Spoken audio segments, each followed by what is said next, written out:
And we're live from the studios of Pan-African Television at Abelenkpe. A good morning to you, watching and listening to us. We are live on Pan-African Television. We are live on Facebook on Pan-African Television. Pan-African Television. That's the Facebook page through which you can watch us. We are also live on Ahunto 92.3 FM if you're listening to us in the Greater Accra Metropolis. But if you are in any of the other regions, we are live on several affiliates across the country. Global FM in Ho, we are also live on Diamond FM in Tamale. Thank you very much for making time to watch the mother of all talk shows, Alhaji and Alhaji. My name is Sena Nombo. Here we say it as it is, no matter who is involved.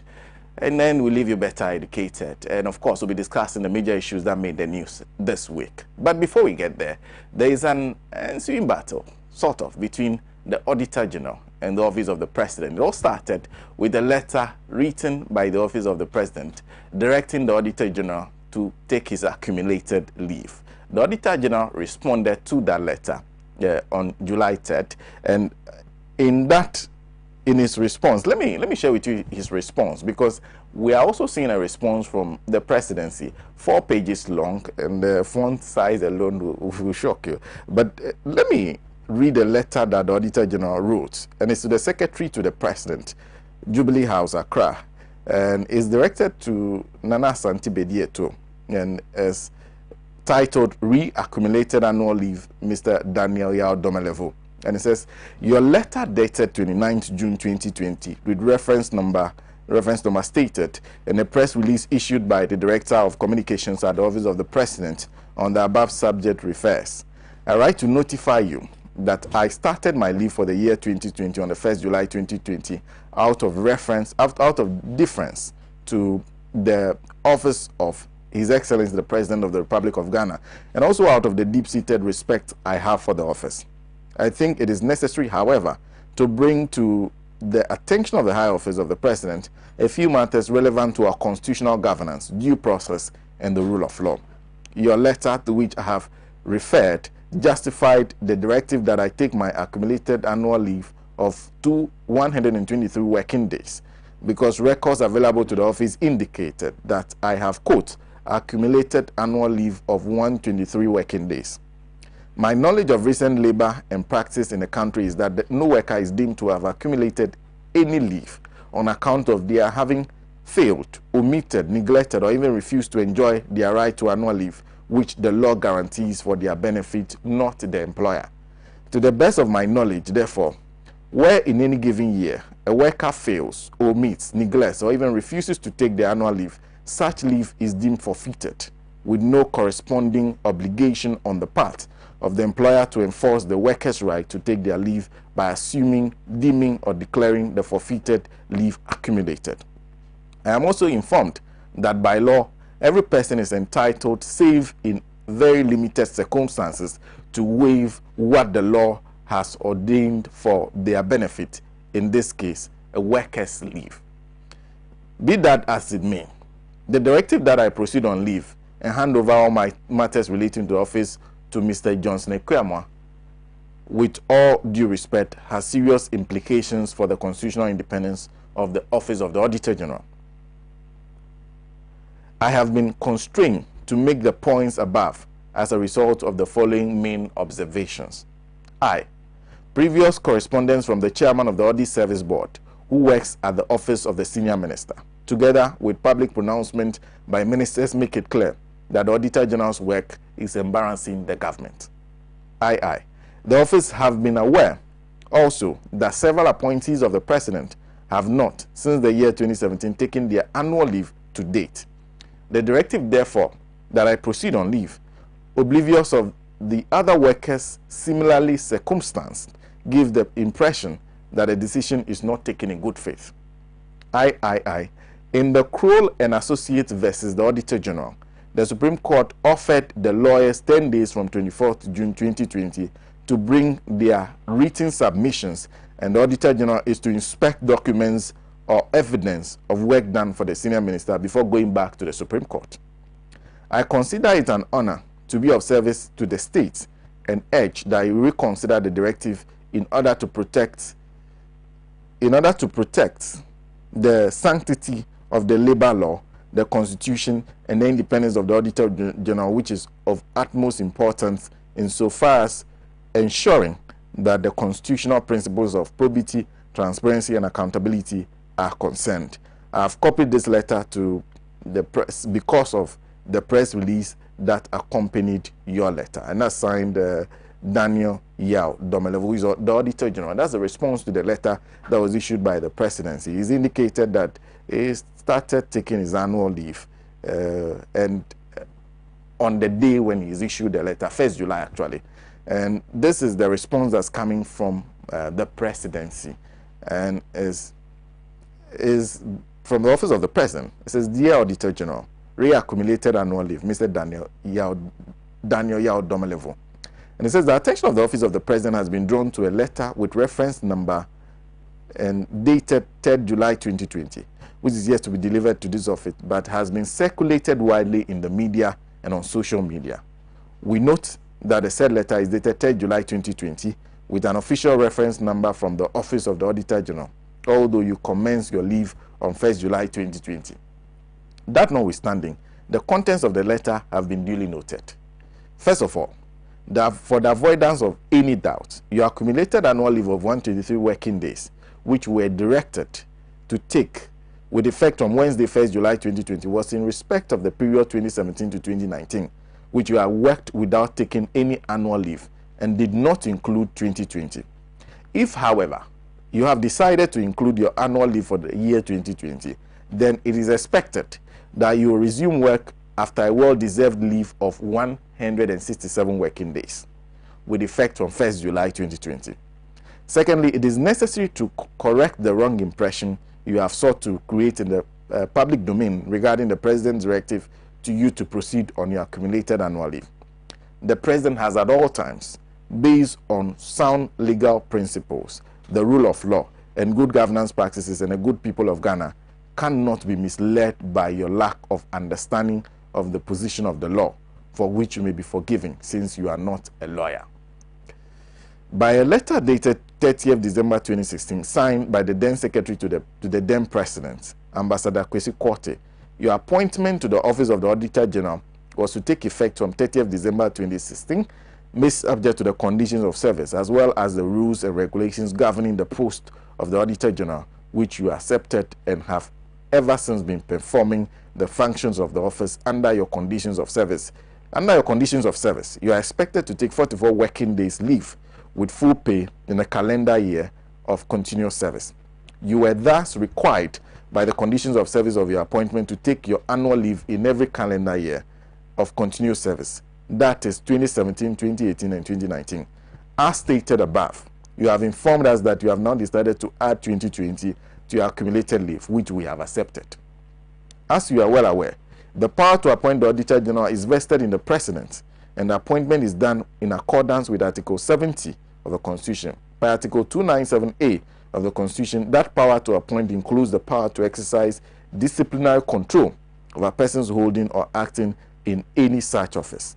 Thus, to the extent that you fail to comply with a basic term of your appointment, such as taking annual leave, the President has the power to exercise disciplinary control over you to ensure that you comply with the terms of your appointment. The exercise of that constitutional power vested in the President does not affect the independence of your office, which your Constitution so rightly guarantees. Article 1871 of the Constitution and Section 10(2) of the Audit Service Act 2000, Act 584, states that the Office of the Auditor General is a public office. The Office of the Auditor General is a public office and subject to the labor laws of Ghana. And unless there is a specific enactment that applies to the terms of the appointment to the contrary, the provisions of the Labor Act 2003, Act 651, applies. Section 1 of the Labor Act, which is headed the scope of application, provides as follows. This act applies to all workers and to all employers except the armed forces, the police service, the prison service, and the security and intelligence agencies specified under the Security and Intelligence Services Act 1996 at 526.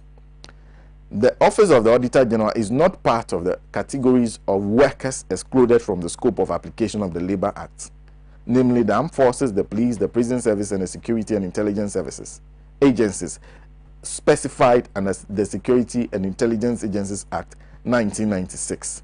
The provisions of the Labour Act therefore apply to the Auditor General subject to the Constitution and the Audit Service. Both the Constitution and the Audit Service Act guarantee the Auditor General the right to take his annual leave as stipulated in his terms of appointment without it being varied to his disadvantage. See Article 1872, Article 1872 of the Constitution, which is repeated in Section 10(7) of the Audit Service Act. The Auditor General's right to leave of absence is spelled out in the Labour Act, which provides that every worker is entitled to annual leave in a year. Section 21 of the it goes to state is actually quite a lengthy letter, and it may take some time to go through. But there's the point where he addresses the issue of the independence of the office, where it says that, as stated above, the constitutional independence of the Office of the Auditor General is guaranteed, and rightly so. It does not, however, give license for illegal conduct. Contrary to your false belief, the President does not think that your work is embarrassing his government. In fact, the President has ensured that you have been provided with all the necessary resources needed for the efficient running of the Office of the Auditor General and considers your work a critical part of good governance in the Republic. The assertion that the decision for you to take your accumulated annual leave was not taken in good faith is also unfortunate and without any foundation. The Office of the President did not know that part of your duties is to keep a record of appointees of the President who have not taken their annual leave since 2017, such that you can make the false claim of selectivity. You can be assured that the decision for you to take your accumulated annual leave was not taken in bad faith. Rather, giving your own publicization of your deteriorated relationship with your board, which notified you severally of not taking your annual leave. The President was the only person vested with the constitutional power to direct you to proceed on your accumulated annual leave. And he continues, in line with a good governance practice, taking annual leave ensures that the officer has the opportunity to rest and be refreshed to continue performing the functions of his office efficiently. There's also the collateral reason that allows the appointing authority to assess the work of his appointee, including financial administration. They expected that the Deputy Auditor General, Mr. Johnson Ekwama, to whom you have handed over the Office of the Auditor General, will continue to perform the functions of the office with diligence and utmost professionalism. So those are the relevant portions of that letter. It's quite a lengthy letter.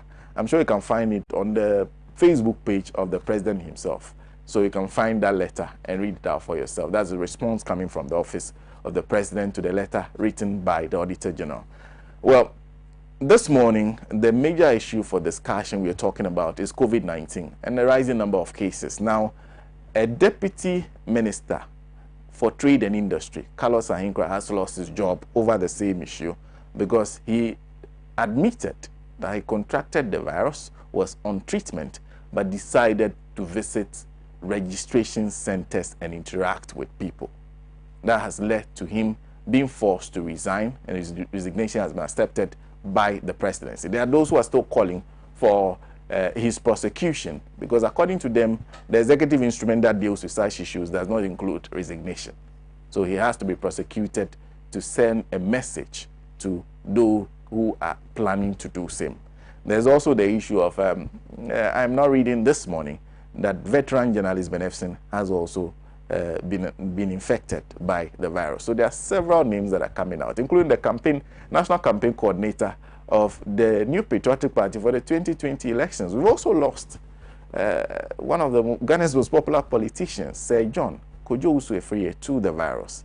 Very sad event that happened in the week. So we are asking questions about what steps need to be taken. Is the government doing what needs to be done? Those who are responsible for managing the virus, are they doing their job the way they are supposed to do it? So we'll be talking about that. Then we'll spend some time talking about the voter registration exercise. It's ongoing. This morning, even in the rain in Accra, people are lining up, holding their umbrellas up and registering. So we'll be talking about that. And then we'll end with the issue of the deployment of forces to Aplau, Kato South, and the questions that are being raised. The defense minister says, well, they are there to ensure. The defense minister essentially repeated what you've been hearing, except for what Katie Hammond has said. And they have also said that the Katie Hammond does not have the capacity to speak for the president. So the defense minister says they are there to help with the fight against COVID-19. How? Well, we'll talk about that issue too. Joining me as usual this morning, Mr. Kwesi Pratt, who is managing editor of the Inside newspaper.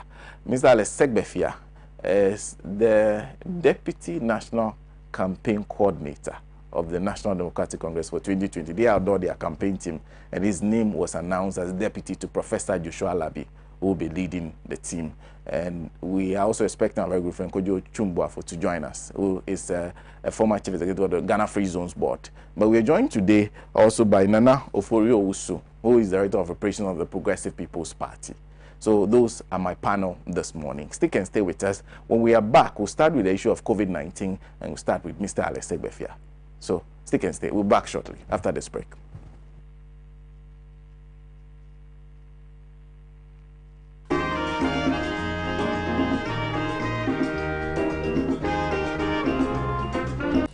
Hello.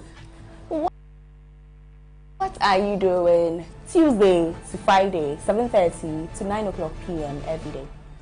You should be watching The Couch. I'll tell you why.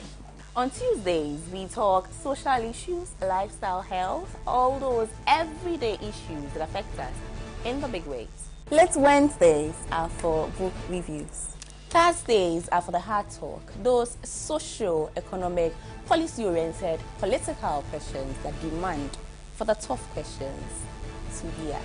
Our personality profiling Fridays, when we get to know the stories behind the winning personalities we love. Inspirational story from inspirational personalities. Hey, listen, you really cannot miss The Couch with me, Amma Pratt. Still, the only TV show with a hat.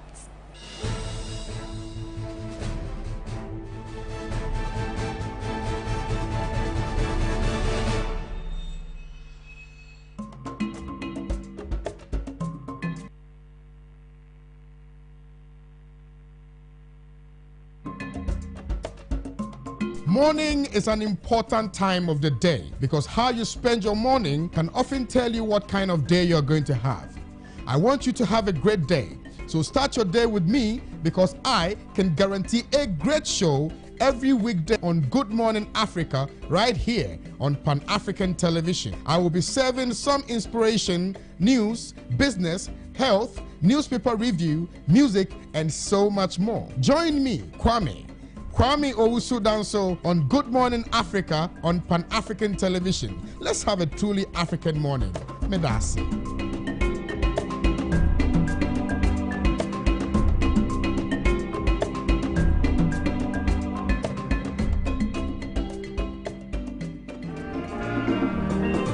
He has labored, he has suffered to lead his people into the land of freedom. He's the Redeemer and the champion of liberty, of human equality. Let's salute him, fellow Ghanaians, the nation's founder, Sajifo Kwame Nkrumah. Well, welcome back from that break. And once again, my guest this morning, Mr. Kwesi Pratt, Mr. Alex Segbefia, Boafo, and Nana Ofori Owusu from the Progressive People's Party. My name is Sena Nombo. It's the mother of all talk shows, Alhaji and Alhaji. And we start with the issue of COVID-19. Like I indicated, we are starting with Mr. Alex Segbefia this morning on that issue. Good morning. Welcome. Good morning to you, Sena, and to my co-panelists here, but more especially to the viewers who are watching us and listening to us, and listeners on the various platforms that you have. COVID-19 is becoming a huge problem for us in Ghana because of a lack of direction and because of mixed messages that we say the government is giving out. one, we are clearly nowhere near a peak, as some thought at a certain point, and the numbers keep rising. The mortalities are also rising faster than they did, and it is significant that these numbers began to become a little bit more transparent once Occupy Ghana had put out a statement that they didn't trust the figures that were coming out with regard to mortalities. And as a result, it has thrown the whole figures that are being given out by government into question as to whether they can be relied upon wholly, or there are some hidden truths that we are not being told about. The saddest part of this is that like the statement by the president at the onset of this illness, where he said that we can always rebuild an economy that collapses, but we cannot bring back life. So the priority, the essence of that statement is that the priority was always going to be on lives. We seem to have had a change of direction with regard to that statement, based on what is happening currently. And without having any clear-cut policy direction from government, it appears that we are moving towards the principle of herd mentality, where the government appears to be allowing as many people as possible to get infected in the hope that internally we will all build some form of resistance towards this illness, and in the hope that due to the initial figures we got from the virus, many of us are asymptomatic. So let's take that risk. In fact, the interview I had with the Minister of Information on a different platform, he did mention that it's a gamble that has to be taken in terms of the lockdown being released, people going to schools, but it's based on science. And we are clear in our mind that the decisions that are being made are not based on science. There are other factors, social and economic, that are driving the decisions. And I think government should come clean and say this, because they are giving out false information. Now, with regard to mixed messages, on the one hand, every 2 weeks, we have now what is popularly called To the Fellow Ghanaian speech by His Excellency the President, where he entreats us to be part and parcel of the vigilance that is required. Keep the social distancing, wear your mask, and all the other protocols, wash your hands. Then on the other hand, you allow activities which go contrary to what you have said to go on. So, you allow the disbursements of NIA cards. You allow the applications of further NIA cards almost simultaneously, increasing the numbers. And then your party and the government is happy for a new registration process to go ahead involving 17.5 million to 18 million Ghanaians. At a time when COVID is spreading and where there's clear-cut evidence from not just across the world but in Ghana that the more people congregate, the more the disease or illness spreads. So you're getting mixed messages. And then even the way you deal with people. You had a primaries where people flouted social distancing rules, no mask, all manner of things happened. And yet, not a single person involved in primaries was arrested or prosecuted. Yet, there was even a big debate on people sitting in their own cars on their own, not wearing masks, but even having them in the car, but not wearing them. who were arrested. And the government actually had to come out and clarify or appeal to the police, which showed two things. One, the act, the executive instrument that was passed was not drafted properly, because had they drafted it properly, it would have seen this contingent position and dealt with it. And they would have dealt with it in terms of numbers as opposed to the term public place. If they had dealt with it in the, where you are in the post, if you are in the if you are in more than one person in any area, you should wear a mask, except you're at home. Make that exception. So it means if you're in your office, you're in a shop or whatever, and they become two, immediately both of you must wear a mask. But once you use the word public place, it means even if you're your own in a park, supposedly trying to take some fresh air, you should be wearing a mask. And we have to understand that that is not necessarily what we are trying to achieve. So we have to know that the wording of the act and also the punishment for the act was too draconian. When you make punishments too draconian, what happens is there's a reluctance to even go ahead with the prosecutions or to deal with people, because you are tying the hands, or they use alternative statutes to charge people. Because if you charge the person under the act and they say that the person must pay a minimum of 12,000 Ghana cedis, how many people can really afford that and spend a minimum length of time in prison? So when you put all these things together, one, it appears that the government does not have any real direction now. It's like a ship in the ocean, rudderless, and nobody is really clear where we are going. The testing of itself, in terms of testing policy, appears to be questionable. When I say questionable, it doesn't appear that we are doing as much testing as we should be doing. There seems to be a clear decision by government that mass testing is something they will not do for financial reason or what, or they don't think there's logic to it, even though that is the trajectory. You started with contact tracing when it was just vertical. You moved to enhanced contact tracing, and there's a term for it. Once we move to the horizontal, and as it is now clearly a horizontal spread, it then begs the question why and wherefore we are going with the policy, because the next stage should have been mass testing of hotspots to quickly identify, cordon off, and deal with. We haven't done that. Instead, we decided to send troops more than necessary to the border towns when there is absolutely no evidence that COVID is coming from Togo or this at this stage in terms of the increase that we are seeing. It's all horizontal. It's in the town. We are here with it.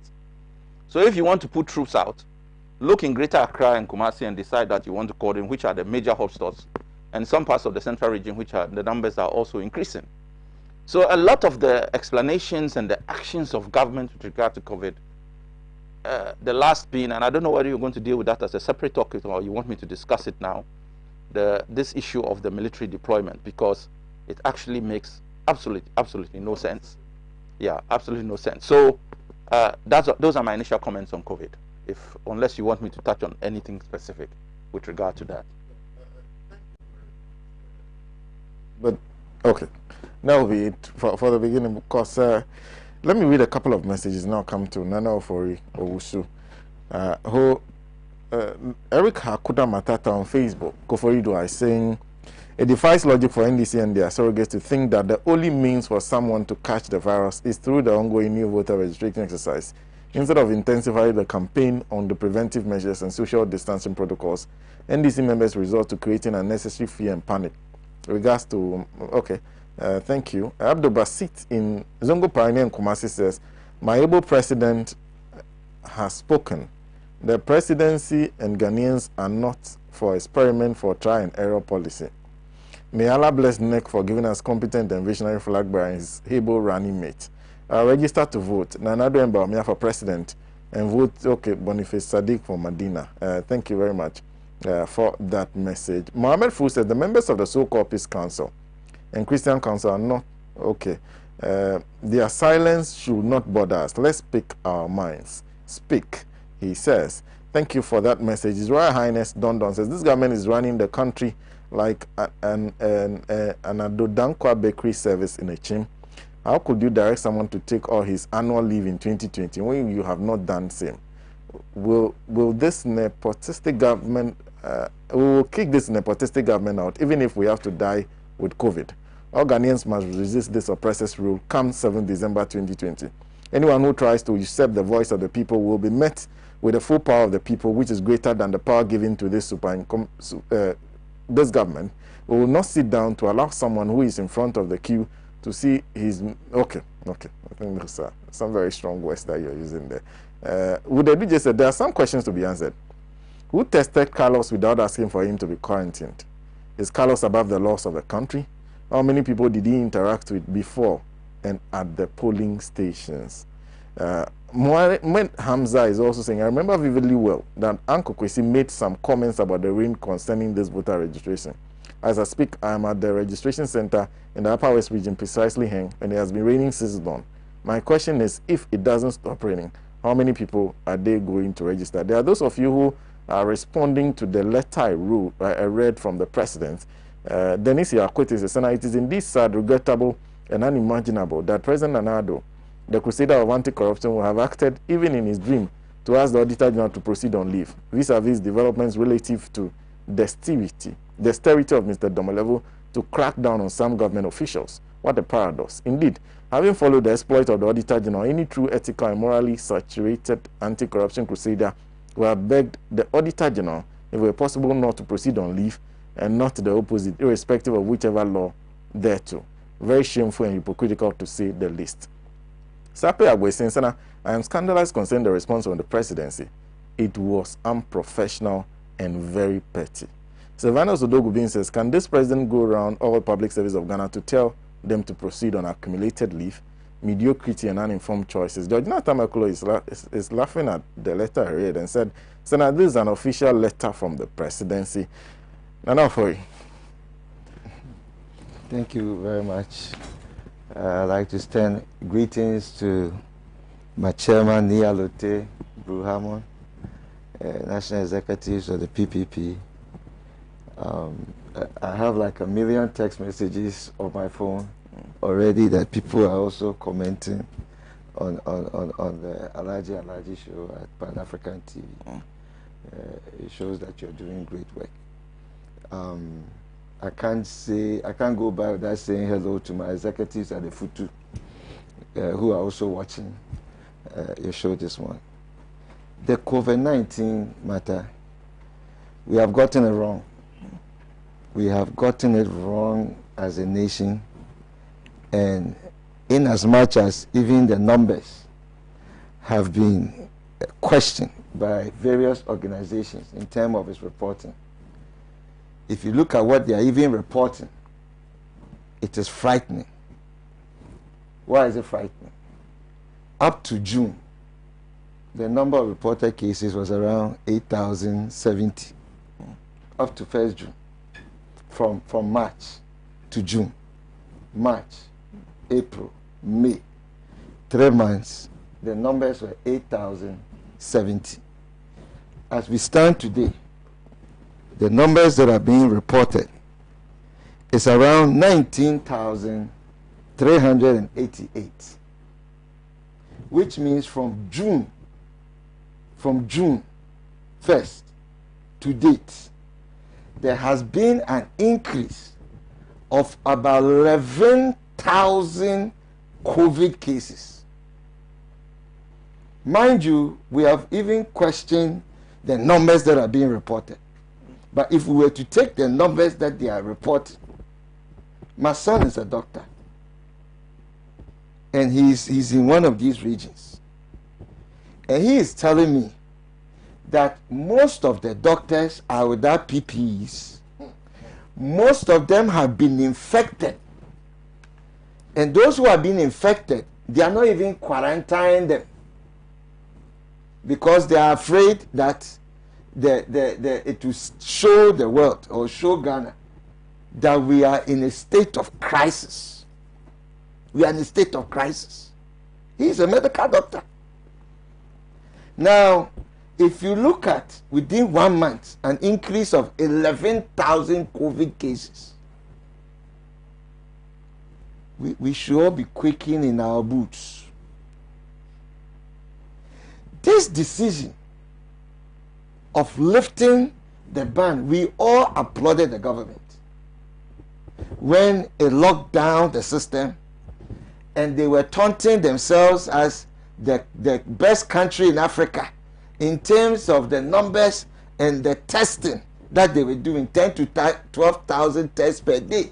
They were shouting on top of their lungs. What has happened to the tests?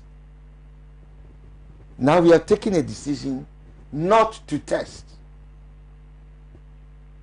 Students have been sent back to school without any baseline testing, for us to have a baseline understanding that with the students who are coming from Izezi, Golu, Aflao, Sampa, Futu, all over, congregating on a campus from different diverse backgrounds.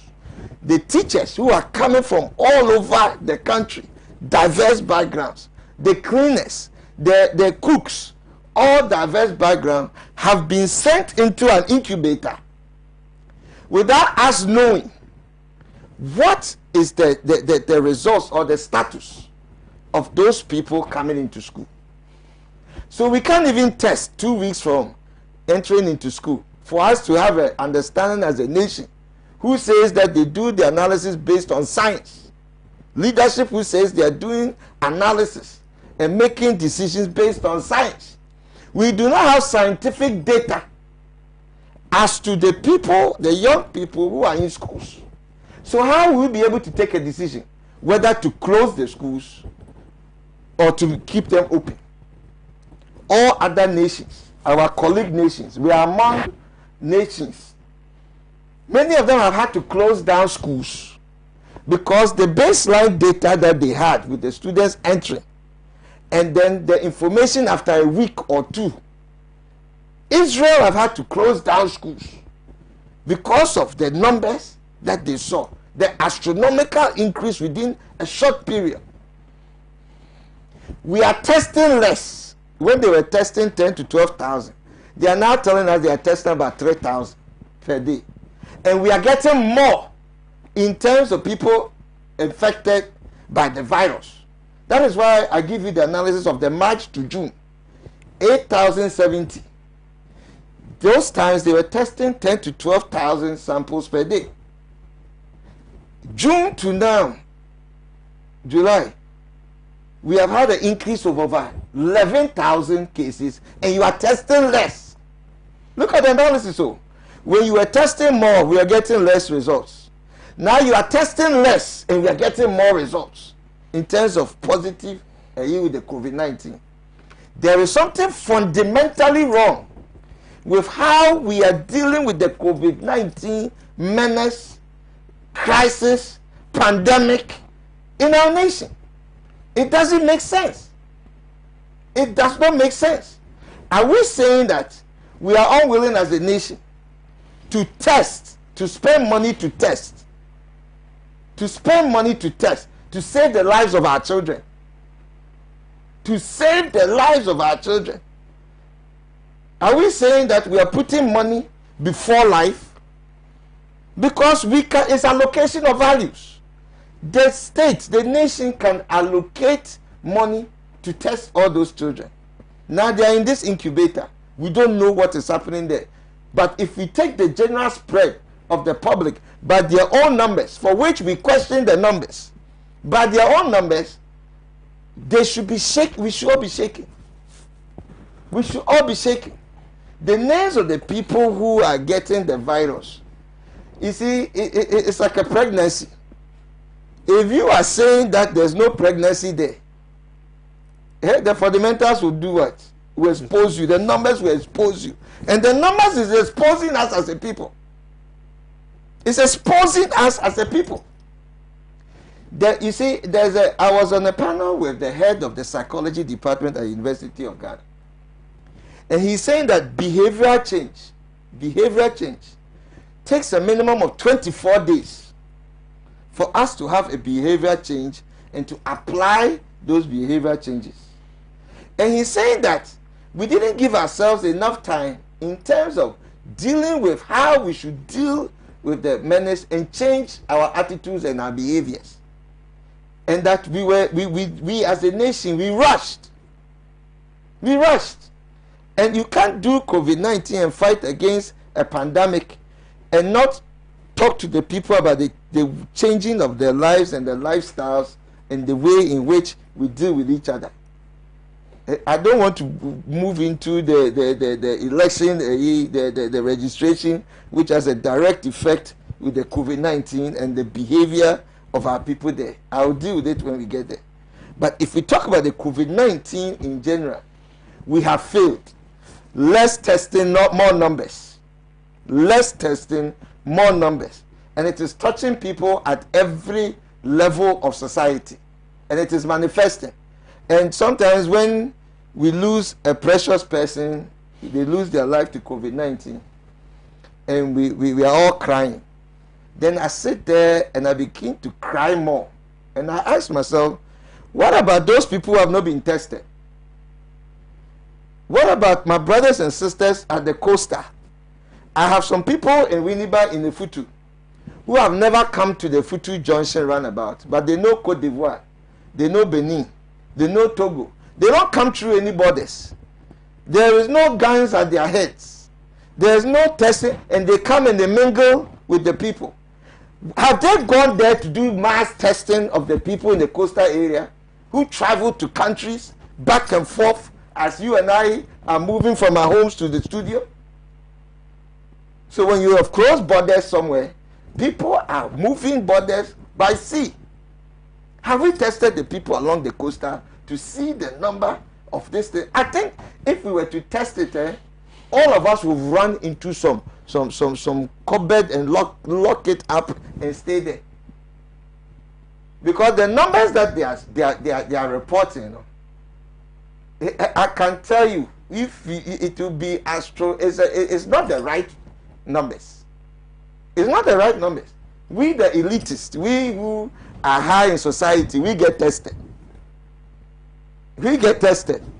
And then the people who are down, who are there, they are suffering in silence. But the numbers will expose us. And I'm afraid that more people will lose their lives if we do not reverse this decision that we are doing. We must reverse the decision. Because I listened to the Honorable Minister of Education on another platform. And he gave different scenarios to deal with this school issue. Do you know one of the scenarios he gave? He says that they have 20 to 30 years statistical analysis, that they can use interim assessments to be able to assess the children. 30% of their results is the interim assessment, and that they do not need to take the exam. This is the Honorable Minister of Education speaking, who also has COVID-19, by the way. But our children are in schools, and they have been exposed to this virus. He said that they can use interim assessment to be able to move the children from SS to university. And then in their first year, they'll do general courses. And then they'll use the first year's results to determine which course they will enter into in their second year. I didn't say this. I heard the man say it myself. And I thought it was a brilliant analysis.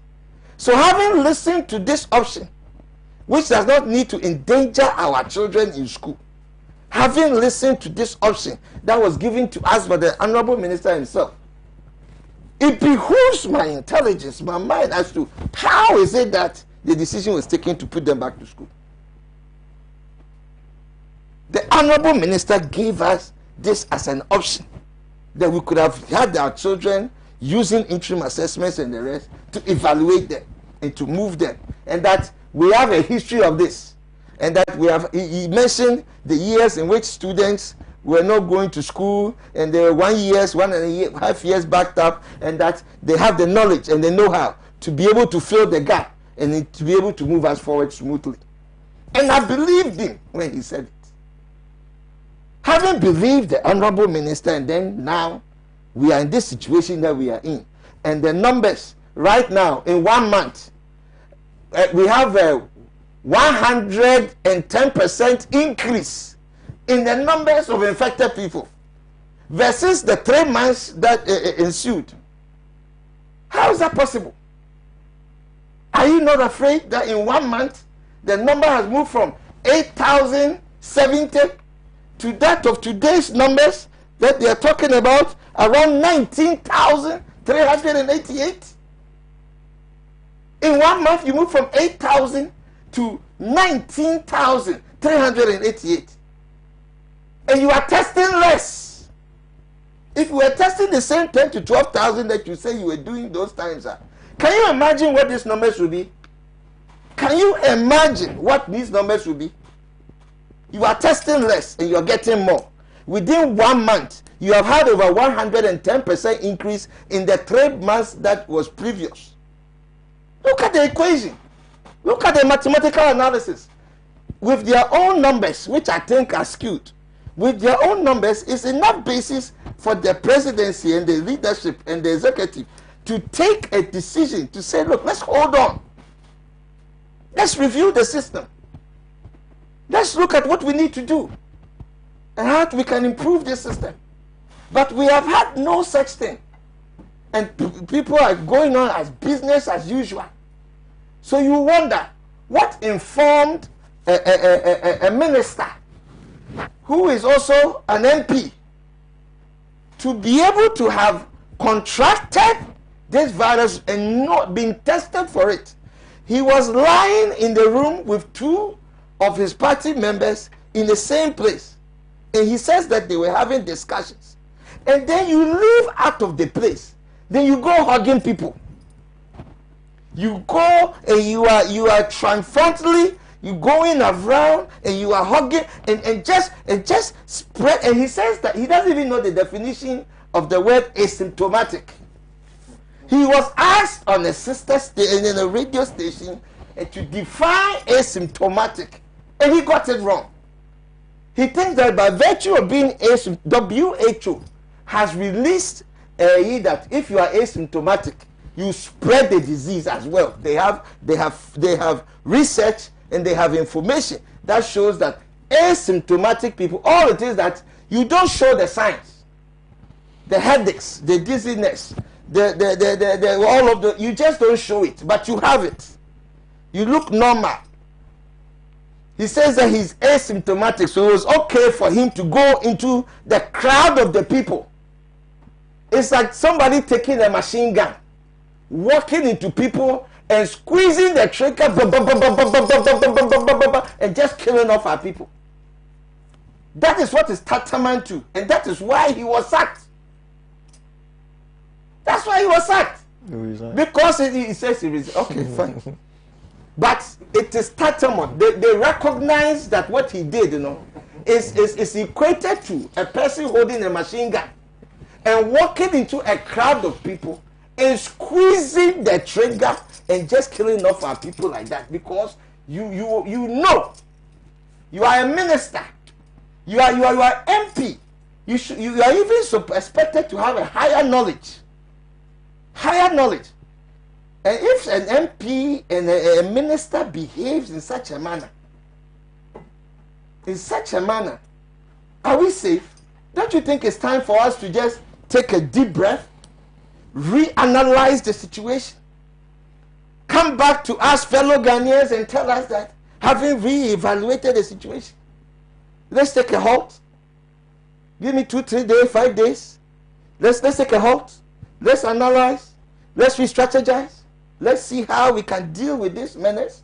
Because this menace does not, it's not like you can put the blood on your door and then it flies over. My brother, it's not a respecter of you and I. It is for everybody. So you can't put the blood on your door for this plague or virus or whatever it is to fly over. We are all susceptible to this. And leadership must be able to tell us that with the numbers and statistics that they have, even these numbers that we doubt, the quantum leap in terms of infected cases Within 1 month, over 11,000 cases in 1 month. So if you take 11 times 10, are we not 110,000? If they increase the testing from the 3,000 a day that they do back to the original 10,000 and 12,000, do you know the numbers that we have? The people along the coastal borders are closed, but they are going to different countries and coming back every day. Doesn't affect them all. They go and come. So I want that the COVID-19 menace is real, is dangerous. We should be in a state of emergency. We should be taking actions to restrict movement. We should understand that the times that we're in are not quote-unquote normal times. And this is not about forcing yourself to do the things that you want to do. This is about saving of the lives. And the generation, tomorrow's generation, they are in school now. The third-year people are in school. And we don't know what is happening to them. If you are a parent and your child is at SHS 3, JHS 3, SHS 2 go track, final year university, you can't sleep. You can't sleep because when we were all 15, 16, 17, the energy of the youth, and you are telling them that they should not hug their friend, they should not do, you can't control the energy of the youth and the behavior of the youth. It's very difficult. Very, very, very difficult. So I think that we need to review this whole COVID-19 policy that we have as a nation, and we need to put in the right structures to be able to save lives. Because Ghanaian lives matter. Ghanaian lives, we Africans, dark people of the continent, our lives matter. We must save our lives. Nana, thank you very much. Nana Ofori Owusu is from the Progressive People's Party. Before I come to Kojo, let me read a couple of the messages you're sending to us. A clear Sena dance. Okay. David Sena says, in fact, let's all ask for all officials of the three arms of government to go out and be registered in the open as motivation for the rest of us. Wondering if the President, Vice Chief of Staff, and senior appointees have registered for the new voters ID. If they did, how did they do it? Were they registered by mobile registration teams in the comfort of their homes or offices? If not, when would they show leadership by registering openly to encourage other Ghanaians to go out to register in spite of COVID-19? Thank you very much for that message. Musa Batwa in Kumasi says, good morning, Senator. Clap for Akufo-Addo and Jimensa because they have so far shown the highest level of incompetence. Because if you critically analyze the trend of the registration and the new cards being issued, you have no option than to classify them as super incompetent. Now that government officials are affecting people with this virus, I hope they are not going to blame John Mahama again if COVID-19 positive cases escalate. Fellow Ghanaians, adhere to the protocol and go to the polling station and register because your leaders consider their political gains than your lives. Seidu says, we are in deep trouble. Exposing Ghanaians to COVID-19 for 38 good days in a needless and irresponsible voter registration exercise. Frightening. The president must stop this recklessness immediately. Thank you for that message. Okay, I think I've read Denise Akwete's one. So, Tafai Namra here, who sent me one earlier, says the EC and the MPP members keep saying the 2020 elections will be credible and acceptable with a new register. Yes, that may be true. But if the EC doing their exercise in registering the people disenfranchised other citizens, I doubt whether the outcome of the elections will be credible and acceptable for those who were denied the opportunity to register. Finally, I am struggling to understand why the Auditor General, who is doing a wonderful job, is being asked to proceed on leave. Mr. Boafo. Thank you very much, Sena. Good morning to your listeners. Good morning to my fellow panelists. And COVID-19, where do I start? You see,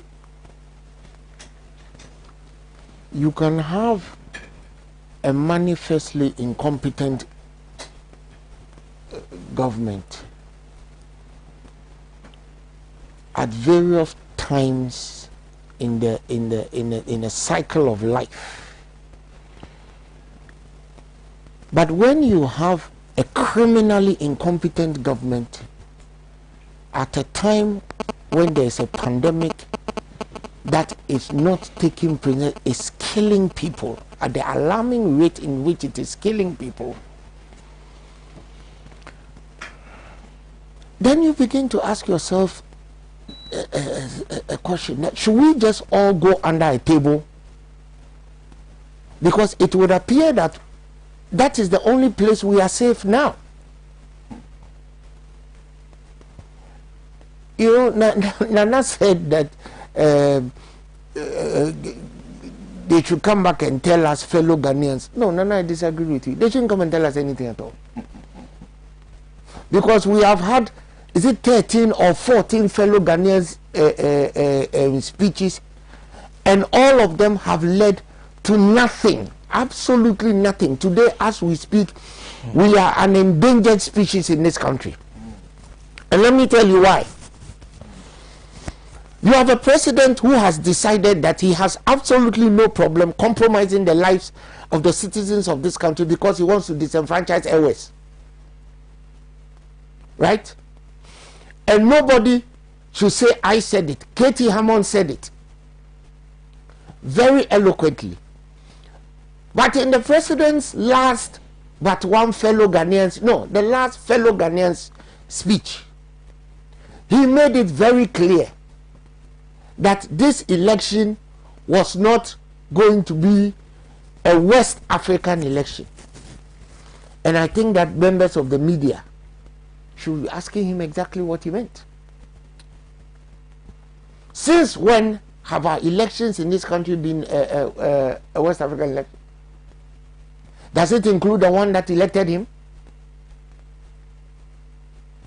But for the sake of tribalism, ethnographism, and ethnocentrism, this 76-year-old man has decided that he doesn't care what it costs in lives for him to get his stated objective and avowed aim of disenfranchising ours or the people from the Volta region. That is what this is all about. That is the reason why people are catching COVID. That is the reason why his own best friends are dying. And he doesn't care. Sena, let me run through the list. Minister of Health tested positive.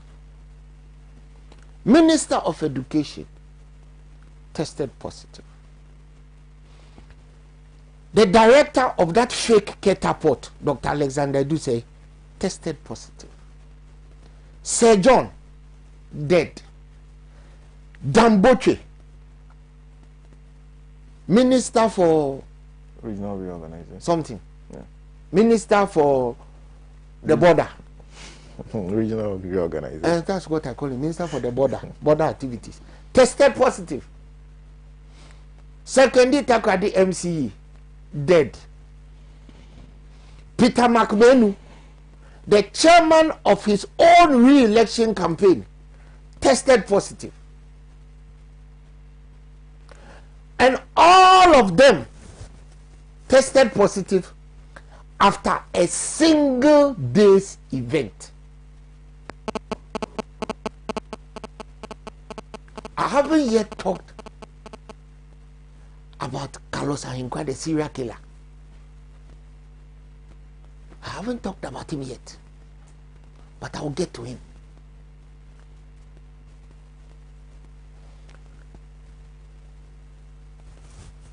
The president proceeded to suspend cabinet. Cabinet has 19 ministers and some ancillary people. Or, Minister, am I lying? Thank you. He proceeded to suspend that because he doesn't want to die.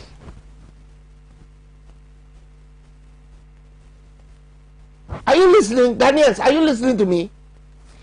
Your president suspended cabinet. Cabinet has 19 people. plus other people. Yes, with the funny 30, 35. But he says that you people should go out and register so that he can disenfranchise Ewes and Voltarians. But he doesn't want to die. Now you ask the question, you said, why did they send the children to school? After that brilliant suggestion by the education minister, they send the children to school so that they can carry them in buses and go register them.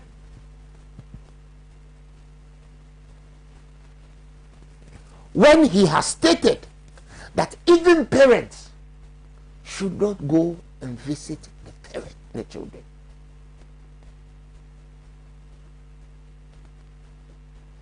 And yet,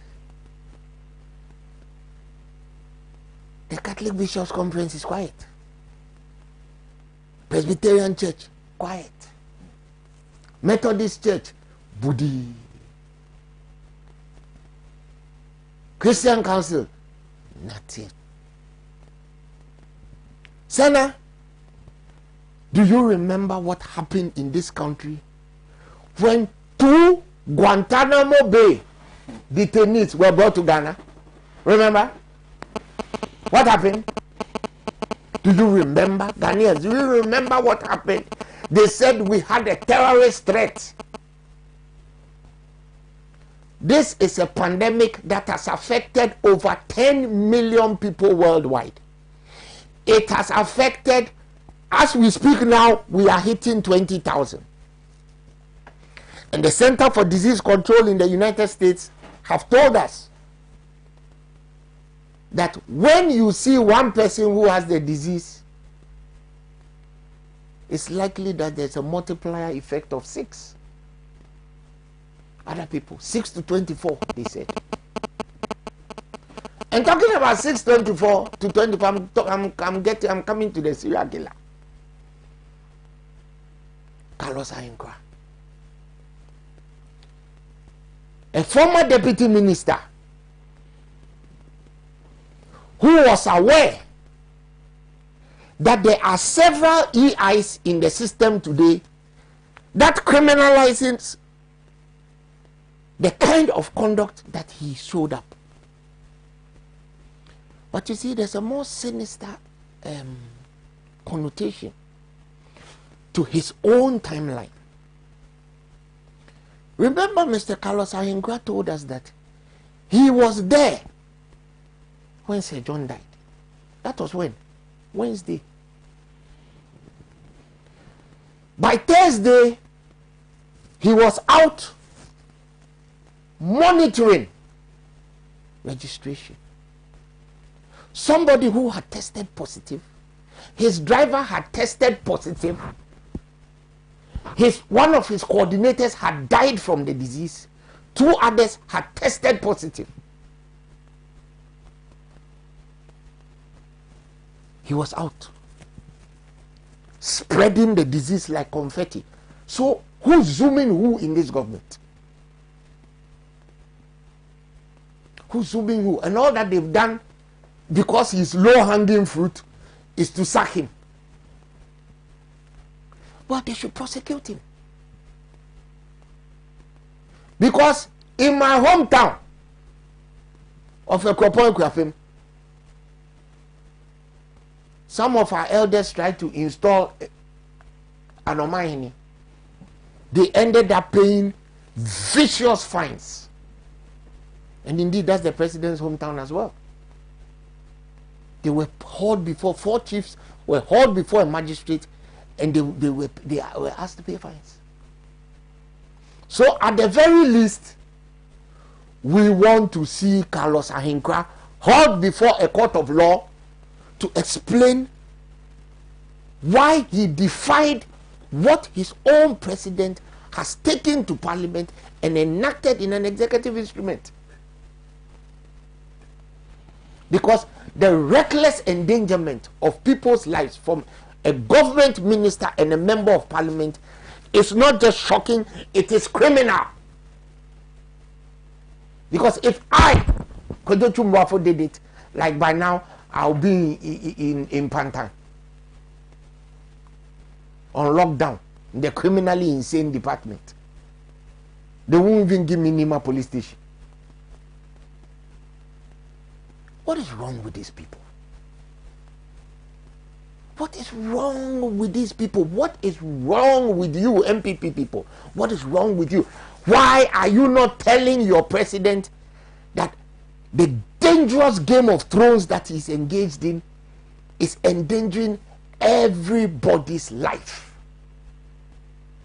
And after all is said and done, who is he going to rule over?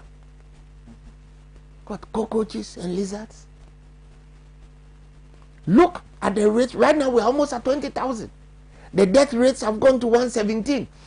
We've lost Dr. Kesa. There are several others who are testing positive left, right, and center. But the most frightening thing about all this is that right now, of the 7 testing centers that were in Ghana, all of them have closed down except Noguchi. So they have over 9,000 cases of backlog. Those backlog people who do not know whether they are positive or not may be spreading the disease. This is a disease that has been shown to be very adaptive. It adapts to its localized circumstances like no man's business. Remember at first they said children were not getting it. Now children are getting it. Indeed, in certain states in the US, people between the ages of 4 and 40 are now the highest age group that are getting it. And yet, our government, the people who said they have the men and the women, are busy spreading this disease. In this country, we have a dubious distinction. The first case of COVID-19 was a case of somebody who was in the entourage of the president. Suffice it to say, we don't know whether after that incident, they all went and tested and self-isolated, whatever it is they did or didn't do. That whole party. And some have suggested that in Ghana, it is our president who brought us COVID-19. I won't go so far. I'll say that the person who had it was in his entourage. And yet, he doesn't seem to want to learn anything from what is going on. They have lost control of the disease. They have absolutely lost control of the disease. And at a time like this, what it requires is effective leadership, statesmanship, and say to the Electoral Commission, abandon this ill-fated, bogus registration that you are doing. Because no matter how many hours I disenfranchise, I might end up killing more people. In fact, killing my own people. Because Sir John is gone. One of the biggest devotees to President Akufo-Addo was Sir John, if not the biggest. He has lost his life because of his policies. We eased this lockdown at the time when they could have used the lockdown to get rid of the disease. So what is he going to do? Is he going to lock us down again after he finishes getting the new laminated cards?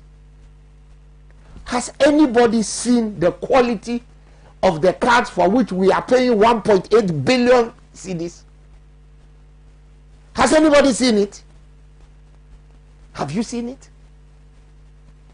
It is a piece of paper that they use glue to laminate, and that's it.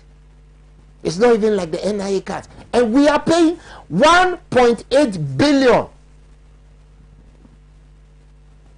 There are people who are being registered as being born in 1702. There are people with facial hair, a full facial beard, being registered as females.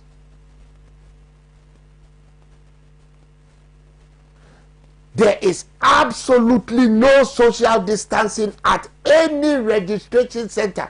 I have visited 2 registration centers in Ayawaso West Wagon. There is no social distancing. 0. Nothing. Inside, outside, nothing. And it is really, really, really scary.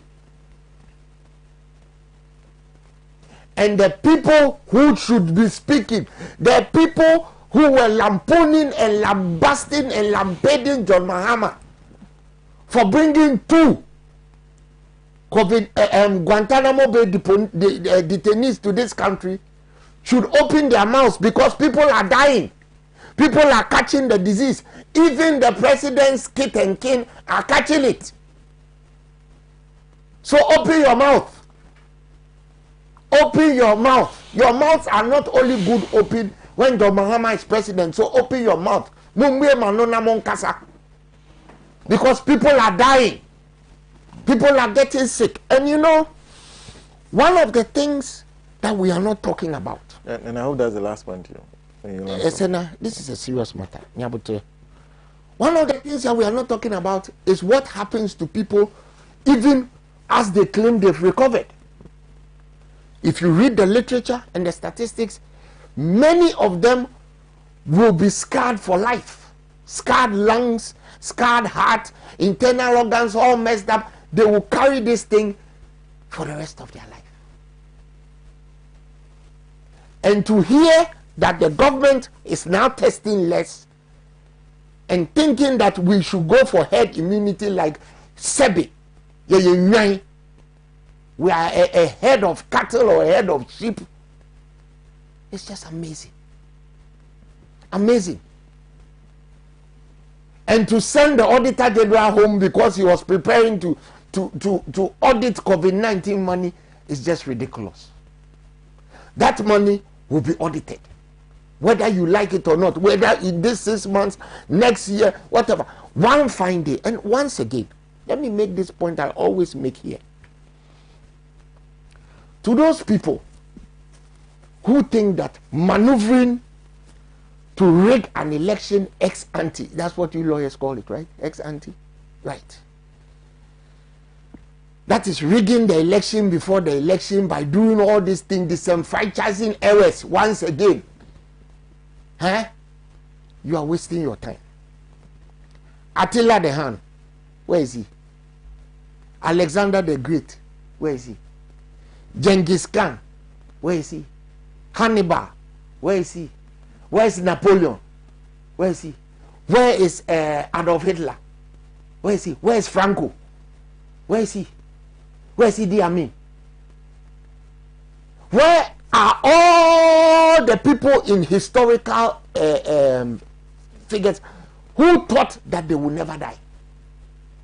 Who thought that they had empires that will live forever? Where are they? One day, you will go.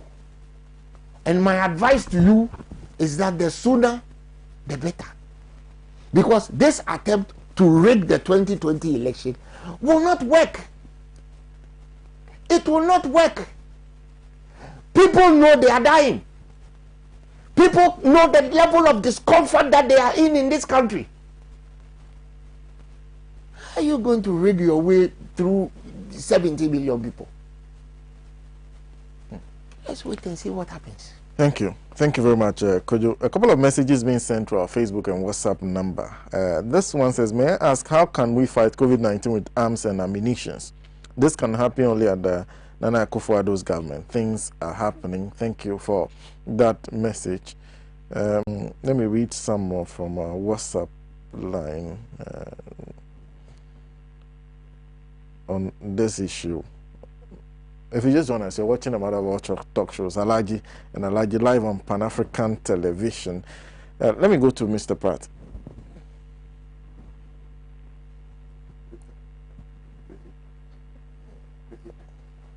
Well, Michael in Nungwa is saying, I invite you, my brothers and sisters, to please locate a registration center near you and register to vote in the December elections. Remember to stay safe, wear your mask always, and stand at a safe distance from others in a queue. And then a positive change in Medina, saying this morning that remember that the Kufuado made your sister, mother, brother, uncle, husband, wife, and friends, and even yourself jobless. So please go and register and kick him out. Mr. Pratt. Well, Sena, what is happening is beyond, you know, our wildest dreams. When the pandemic broke, for a period of about 2 months, people in government kept telling us that our numbers were low. It was as if we should take comfort in the fact that the numbers were low.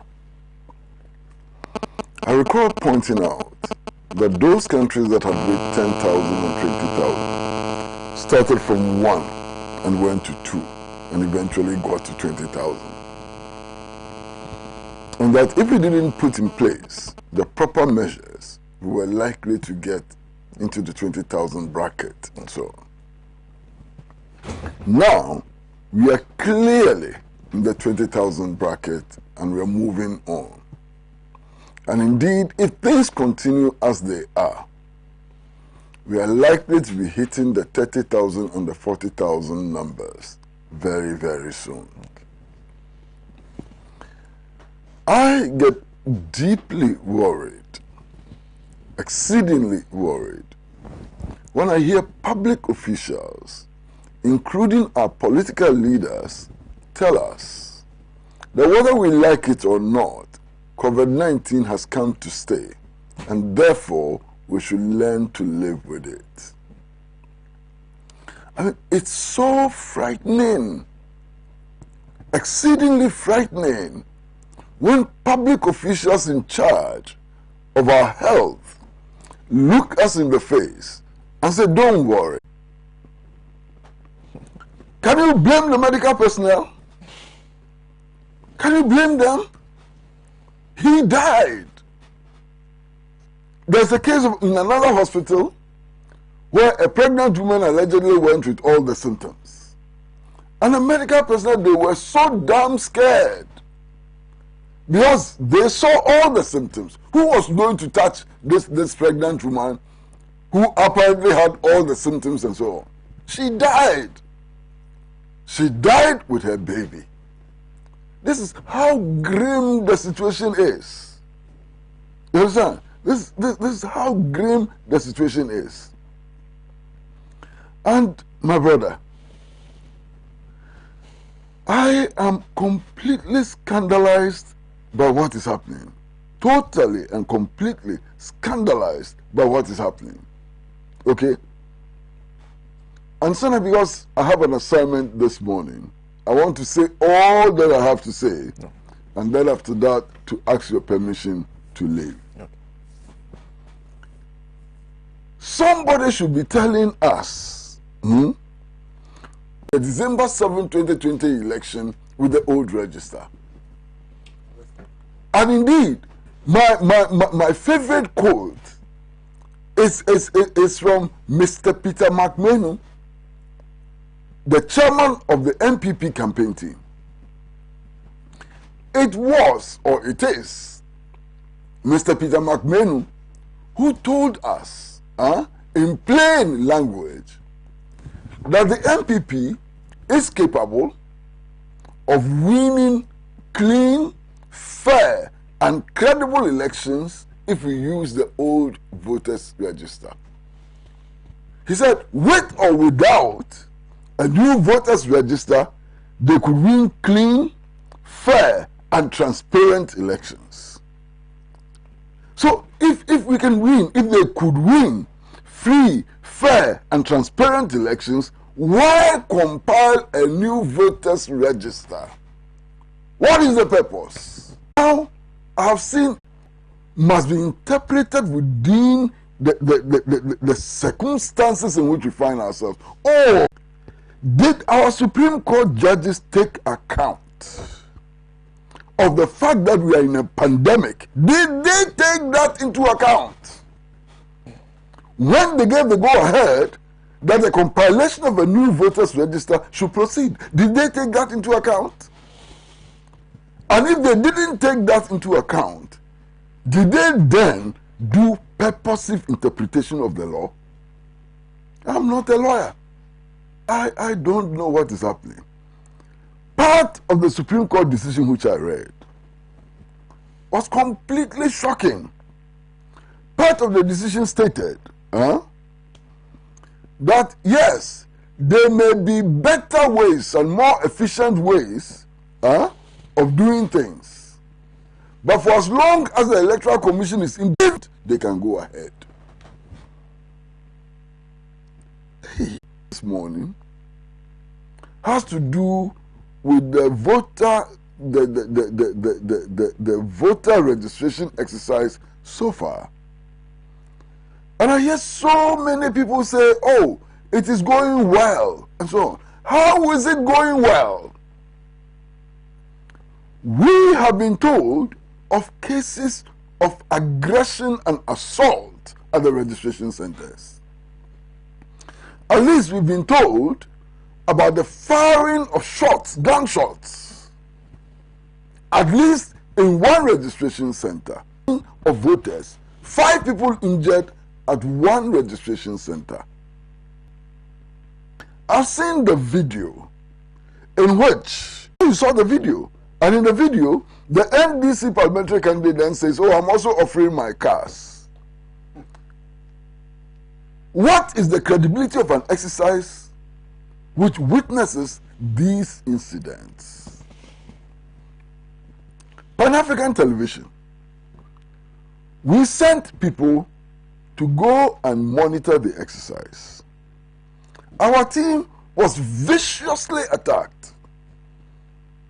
A lady who claimed, she herself claimed, to be a member of the new, tried to destroy the camera of the team and slapped one of the cameramen. Is this what is going well about the elections? About the compilation of the voters register? Is this what is going well? Which can be extended to ethnicity into this whole exercise. And how did we do it?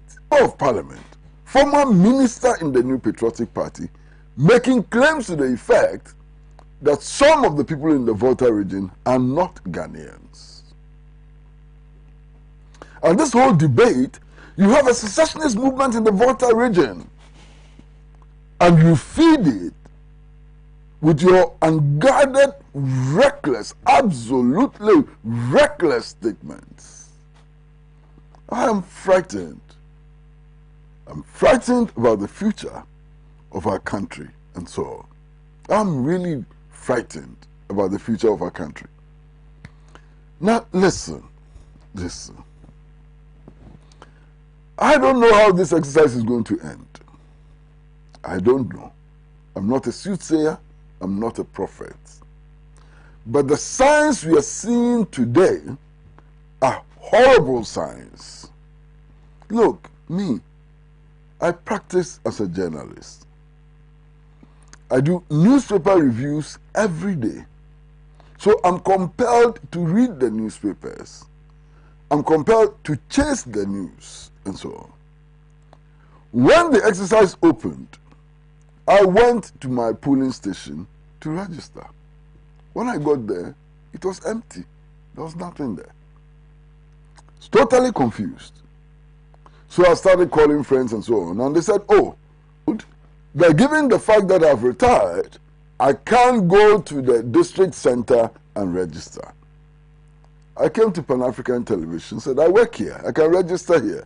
Let's look for the district center so that we can go and register. Up to today, 6 days into the exercise, where is the district center for Ayawaso West Wobo? We don't know. So the publicity is poor. The publicity is excessively poor. We were told that up to 44,000 people have been trained and so on for the exercise. Have they really been trained? Electoral officials do not understand the law. They are making serious mistakes and so on everywhere. This morning, I saw the video of a young boy who had been arrested, made to sit on the floor and so on, and was being threatened with detention. What was his crime? He lives in some that there are some other engagements were attend to. So with me, we are taking two issues: deployment of forces, security soldiers specifically to the flower border, among other borders, as claimed by the defense minister. The assertion by we were not sure whether it was data. 1 minute they are talking about data, the next minute they are talking about the machines are not good. There are two different issues. Then you said you were coming to increase the amount of data, so you wanted to bring facial recognition in. Now, putting all these arguments together, there was also the issue of what you are going to allow to be used or not used. It ended up in a court case. A decision has been made. As part of the arguments as well was the issue of timeliness. Do you have enough time, which Comrade Pratt has already alluded to? When, before COVID, you were supposed to start an exercise in April. COVID has come and put you 2 months back.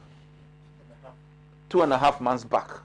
And you are supposed to now, and when you were going to do it in April, you were going to finish in November, which people said was even not feasible. There were going to be problems. How do you start 2 months later and expect to be able to finish and do all the things that you have to do in between that time? So the timeliness issue is still a very live one. But it behoves my imagination that with COVID where it is now, any sensitive government institution like the National Identification Authority or the Electoral Commission would embark upon a massive exercise like this without recognizing that it is one of the worst things to do to Ghanaians at this stage in time, especially when there has been an alternative from day one, namely there has been an old register. And to date, we are not clear what it is the EC is talking about with regard to the data itself. We are not clear. Dead people don't vote. If you are challenging people based on whatever, come out and do it. And even in the last Ramadan case, names were expunged. The register was not touched. So if you feel that certain things are not right, expunge them and justify it. But to say you want to go to a new register, well, the court has given a decision on that. Fine. Now you have COVID, and you, the EC, can make an independent decision. The government can back the other politics and say that, look, registration at this time, bearing in mind all the circumstances, is not the right thing for us to do. You have had an example already from the MPP primaries, because you have seen a spike in the numbers, and you have seen that most of the people who are getting ill were people who were actually from the MPP extraction. And that is not by mistake, because NDC did not take part in that exercise. We are concerned now because this registration exercise, NDC people are also taking, all of us are taking part. CPP, PPP, all of. So the next round of issues is not going to just be about MPP. It may hit all of us across board. And that is frightening. It's very, very, very, very frightening. And unfair. And totally insensitive. And I'm appealing to government and the Electoral Commission to rethink. The other issue about the exercise. We told you that you will not get enough machines in time. Because for an exercise of this nature, the EC has no business clustering. They should have put a machine in every normal polling station so that wherever you are going to vote, you go there and you register. Two things for that. One, people will not get confused on voting day. Because when you go and register, you might find on voting day, a lot of people will go back there and they'll say, oh no, we had put this, so you are not here. But go and check, you may be here. It will put people off. So when you are going to vote, should have been the place where you should have registered. That is one issue on its own. Two, you would have had the situation, if you had done it that way, that you have less people clustering for COVID reasons. Less people, because if you are using the whole 33,000 polling stations, it doesn't solve the COVID problem, but it reduces the risk, because less people will now be congregating at each of the various polling stations over those number of days that you want to deal with it. You could even have had a policy where you could have done it either in alphabetical order or whatever, and say, look, if you are in this station and your initials are from A to this, come on this day. Then if you know your initials are there, you won't turn up on that day. So that it reduces the numbers per day. But you could have done it for the same period, but for all the stations. Because you said money was not an issue. You can do it. Our view from day one was, you are rushing it. You are rushing the collection of NIA cards. And I've said this already on a different platform. That look, if you have an NIA card system where at a certain point there were almost 20-something thousand duplicates and wrong registration cards in the system already, it means that we cannot totally rely on the NIA cards and the person who has it. And it becomes crucial because of the vouching process. Because the vouching process is now going to account for at least 40% of the people who are going to go. Whereas it was between 5 and 10% or less even in previous registrations using the previous ID card. You are now going to use almost 40% of the people for a vouching process. If I don't have the card properly and Kojo doesn't have the card properly, and we are vouching for 10 people, and those 10 people happen to be Nigerian, Togolese, Burkina, how do you know? How are you the better for it? Because they have no documentation on them. We are just vouching. Is that not a recipe for somebody going to court in the future to say that this register that we have is not competent? That there were too many people who were vouched for. We do not believe that they are being vouched for, and therefore we should have a new register again. You don't solve one problem by creating another one which is even worse than the one that you are trying to solve. And especially when you have not even fully justified what problem you think you are solving. So this whole registration exercise, we have a problem with it. Then there's the issue of what is actually happening. Violence has begun to raise ugly head. Challenges, issues.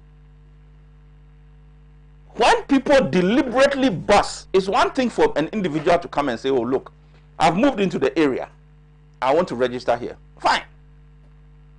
That is your choice. This is my hometown. I've come home. I want to register here. Fine. But when the whole 2 buses appear of people to come and register, and nobody in the area, they don't live there, they are not known, they are not from the village, nobody can say, oh, this is, then it raises a different question altogether. Because for the parliamentary, especially, not the presidential, if you want to take their marginal seats and people want to put in more people from elsewhere, so they will take from their strongholds to rush to marginal seats to ensure that they win, then it must be challenged. If it's the one odd person coming and this, that is not a problem. 3 people have come, they've now in the area, or we are coming back to our own, not a problem, because people will in any event will be able to even relate or identify with these people. But when you have busloads, then there is an issue. And we are getting some of these stories coming up. And that is what is leading to the challenges. The challenges are not of individuals. The challenges are of groups without any basis for coming into this area to register, except that the place is a marginal seat and they want to take advantage of it. And that is not an acceptable norm. So there are definitely challenges with the registration. As for the issue of the deployment of the military, very unfortunate. I've always said that in politics, one of the greatest issues is timing. If you do the right thing at the wrong time, it's wrong. So assuming, without admitting, that they were even doing the right thing, the timing is wrong. And why is it that this government never wants to explain actions to people? The reason they gave and the reason why people don't accept it and actually believe that Katie Hammond spoke truth, but his truth is unfortunate because it raises certain issues which he should never have raised, but it actually shows the thinking of the leadership of the New Patriotic Party, because it cannot be that you close borders because of COVID. What has happened since March, or since the time you closed the borders, between then and now, to escalate people at the borders within the last 2-3 weeks? What information of COVID have you got? We are seeing more horizontal spread. We are not seeing vertical. People coming in to infect people. There's no empirical evidence to demonstrate that the increased numbers have anything to do with the borders in Ivory Coast, the borders in Burkina, or the borders in Togo. So what information from the COVID team has informed? It's different if they said, oh look, we are moving these people for security reasons, and left it. For us to do all the speculation and say it's not security, but you've given a reason. You said COVID. So what is the information you had about COVID that led you that at this time, when we are coming to do registration, a week to the time, you have deployed? And if you look at the Lubu border, they employed, I think, 11 or so soldiers, or some low number. Yet the number in Volta border is about 5, 6, 7 times the number that is at the Lubu border. So what is the difference? What is the issue about the Western region border that is different? The northern border, which is already also questioned, is seen predominantly as a stronghold of the NDC. So why have you put more people there and less people on the Boafo, what used to be the Boafo border, and the Western region? Go and check the numbers. There's a clear disparity in the numbers of those two particular regions, and, excuse me to say, the non-Akan regions, areas, the non-Akan borders. And that is, so when you are doing something, you must think it through. Because for those who are screaming, they are looking at what is happening across the country. Don't compare Northern region and Volta. Their view is that these are predominantly NDC strongholds. Your strongholds happen to be in the Akan areas.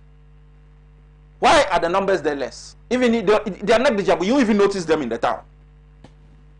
So this is what has fed into the tribal issues, and we don't want to do tribal politics, but your whole action is feeding into it, and that is why timing and giving a clear explanation that makes sense. Because what is it? So what is the COVID reason?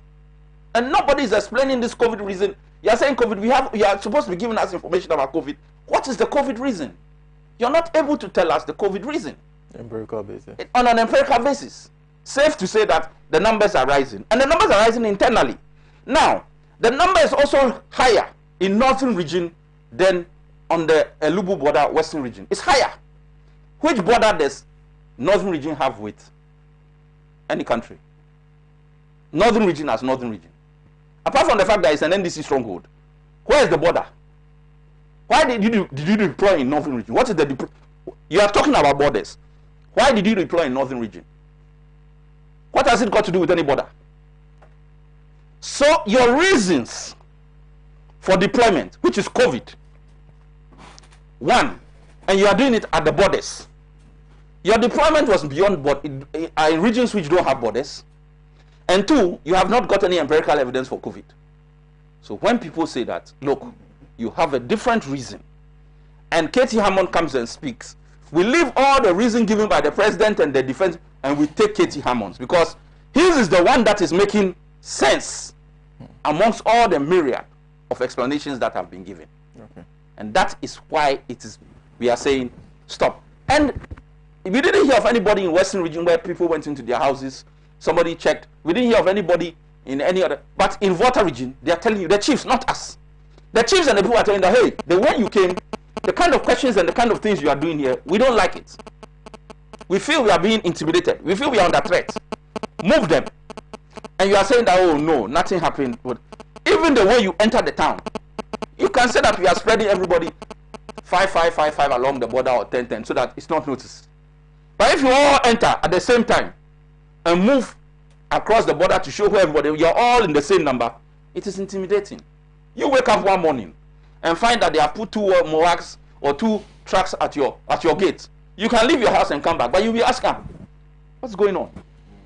That is the intimidation we are talking about. Okay. So thank you very much. Thank you, Mr. Segbefia. A message from Kofi Nyade on Facebook who says, "Hi, Sena, Ghanaians must see Mr. Hinkran's behavior as a deliberate, wicked intention to spread the virus, just like an HIV patient secretly spreading the disease or hiding the weapon of mass destruction to destroy. Carlos Hinkran must therefore face the full rigors of the law." Ayu Farouk in Tamale says, "Good morning." It says that it is sad and intriguing the behavior shown by the Deputy Trade Minister, Carlos Hinkran. He must be arrested and prosecuted for ignoring the safety protocols. Charles Nyamena Samankese is saying, despite the cruel attempts by some MPBC officials to deny people from exercising, thus far has been successful, with most Ghanaians massively registering in anger to vote for visionary John Mahama with joy in December. It was a big mistake the people committed in 2016, and this year is for correction. Seidu is saying Sweden went for herd immunity, and now they are a total mess. It's the only COVID-19 hard-hit country in the Scandinavian. Kwesi in the UK says, "Sena, Ghanaians should vote and ask President Nana Addo to proceed on leave after 7 December 2020. Do you have EC's comprehensive timetable for the 2020 elections?" Well, it is an as and when issue.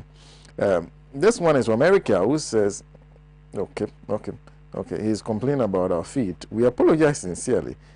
This one is from, it says, "You remember Kwesi Pratt complained last week about people messing up the Facebook account anytime he starts his submission.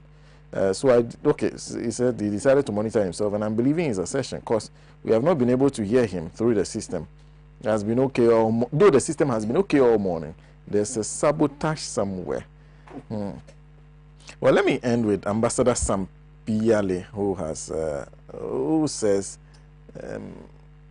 the way this COVID is rampaging this country, it's time to call a spade a spade. The government appears to be saying one thing and its party people doing another thing. If there is a case is of politics, we can do normal discussions as we are doing. This is a case of extreme medical tragedy. The government must be told in the face that we only gave them the right to govern us.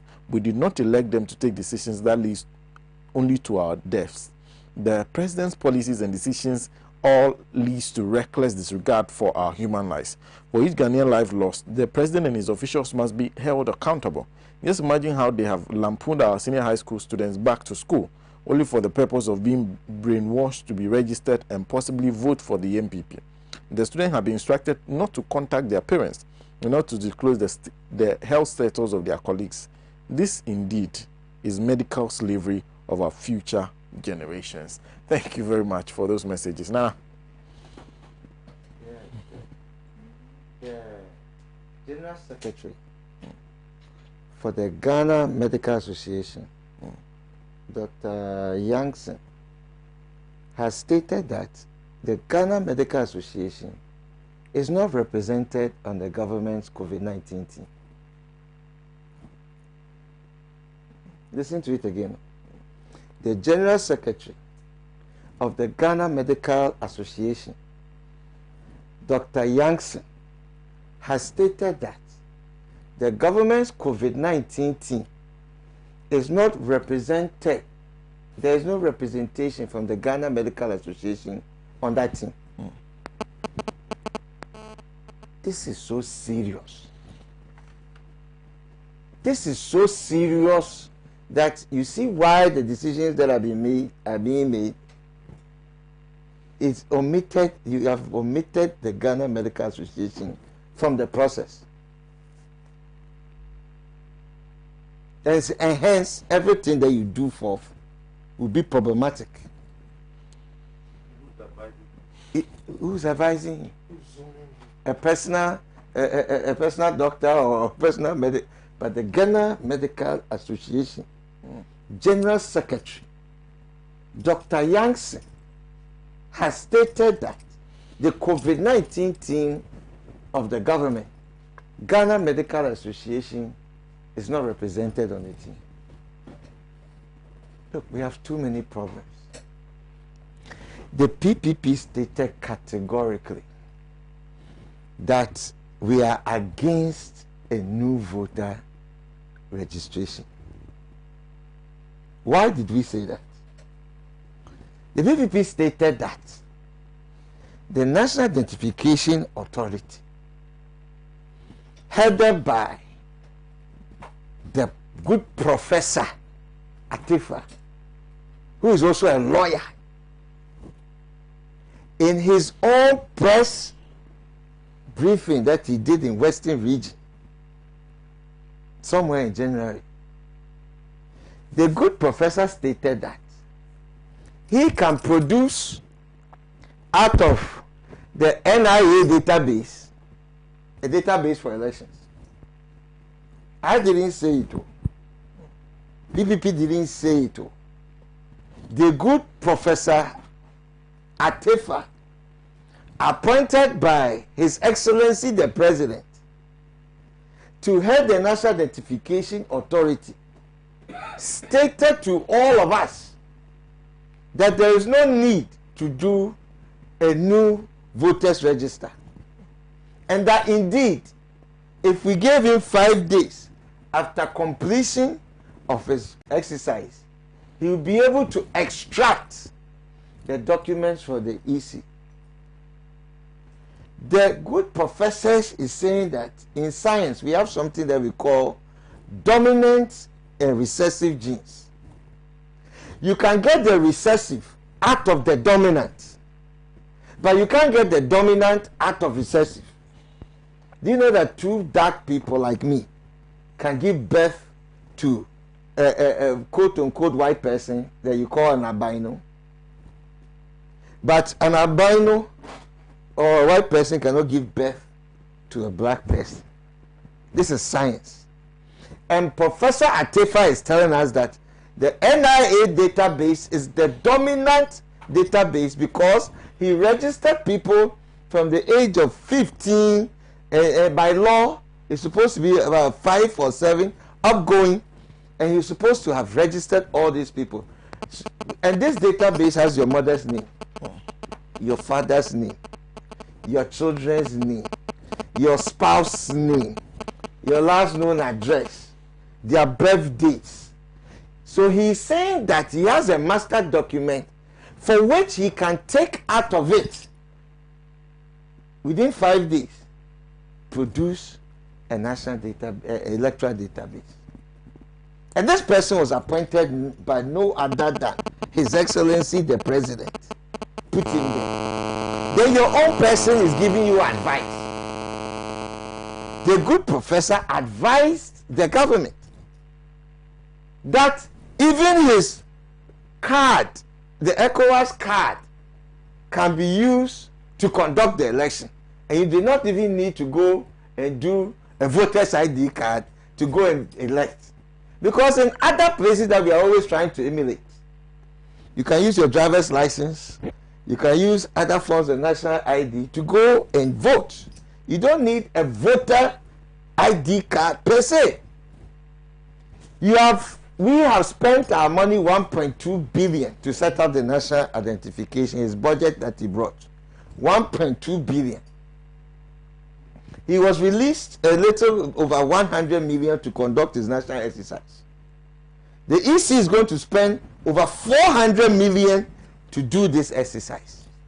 For nothing, duplication of functions.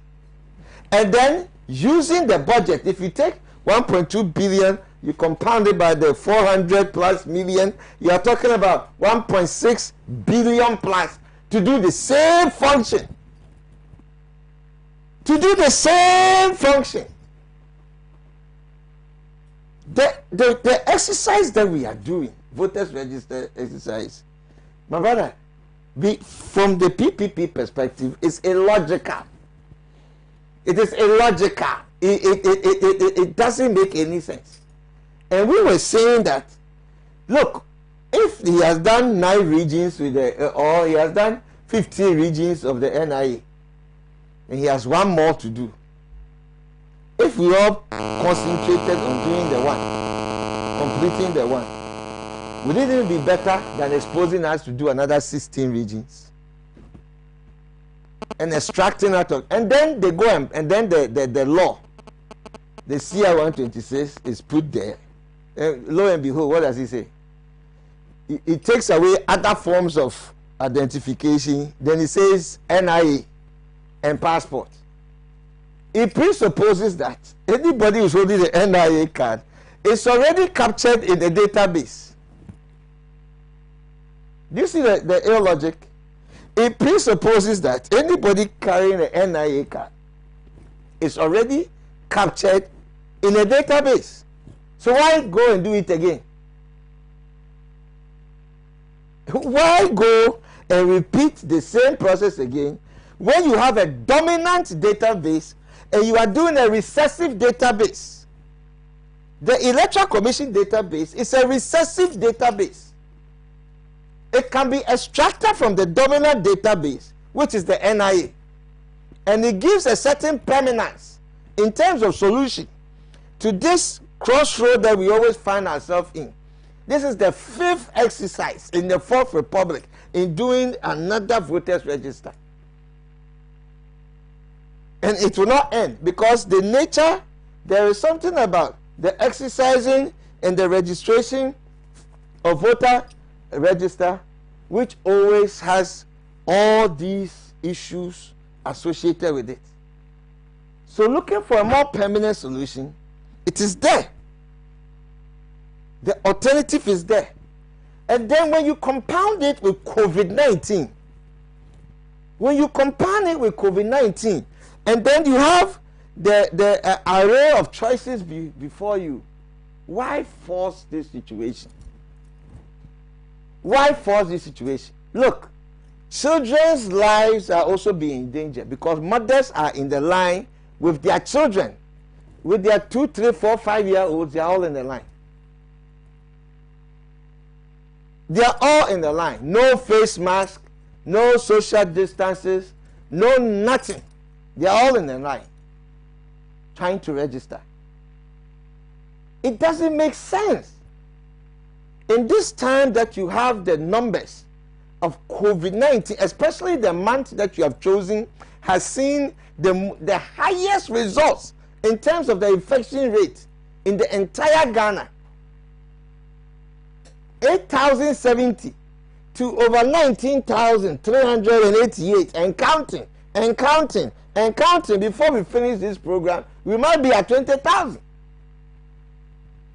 So if you have a 12,000 number within 1 month compared to 8,000 within 3 months, if you take an average of 3 divided into 8, it's an average of about 2,000 plus every month. So you have been having, let's say you have 2,000, then all of a sudden you move to 12,000. Do you see the danger? Then, as if this was enough, the public activity that we had with the MPP going to their primaries, and as a result, seeing many MPP people having COVID-19 as a result of large gathering and public activity.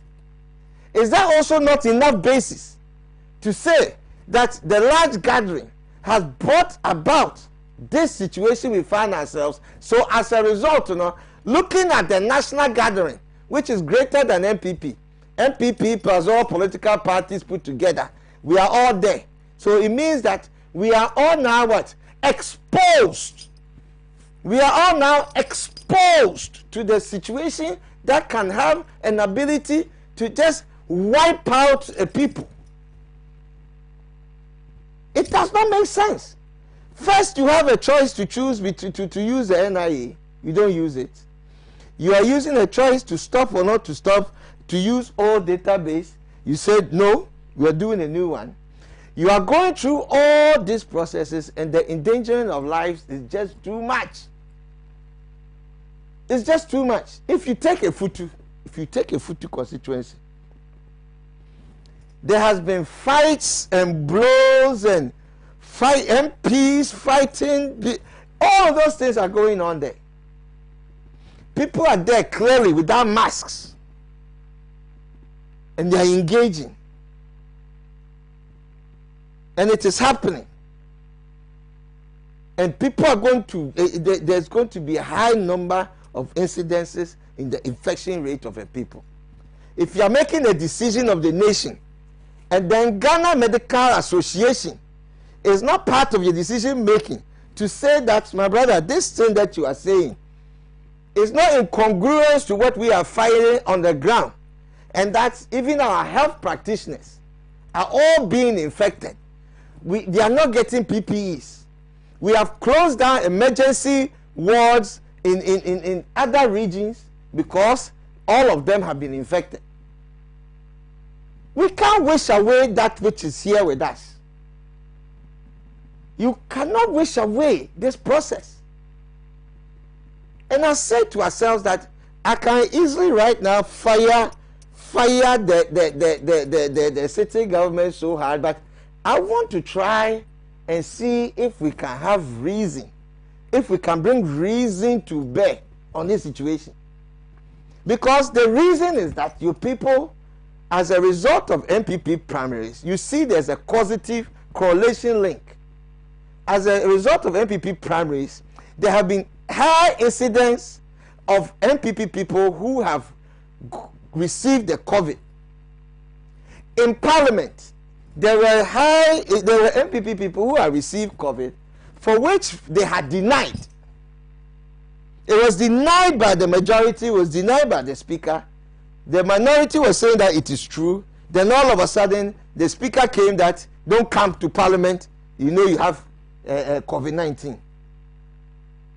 So you see the incidents, because there is a high activity in their realm of activity and lobbying and trying to put their people in position, they contracted the disease, the virus. It's factual. And it is at all their levels. It is in the newspaper that the team of Carlos, a member that was part of his campaign team, has died as a result of COVID-19. It is on the cover of the newspaper. Times.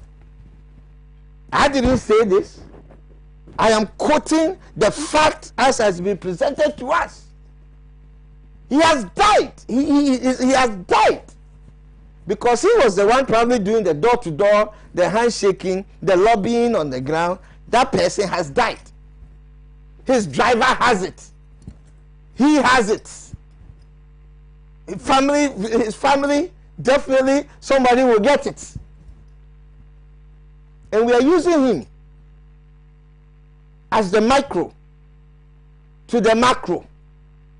He is representing the general.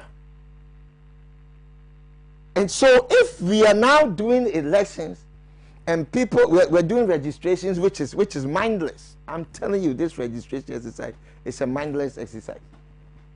And people should have rallied around the fact that we could have used the NIA.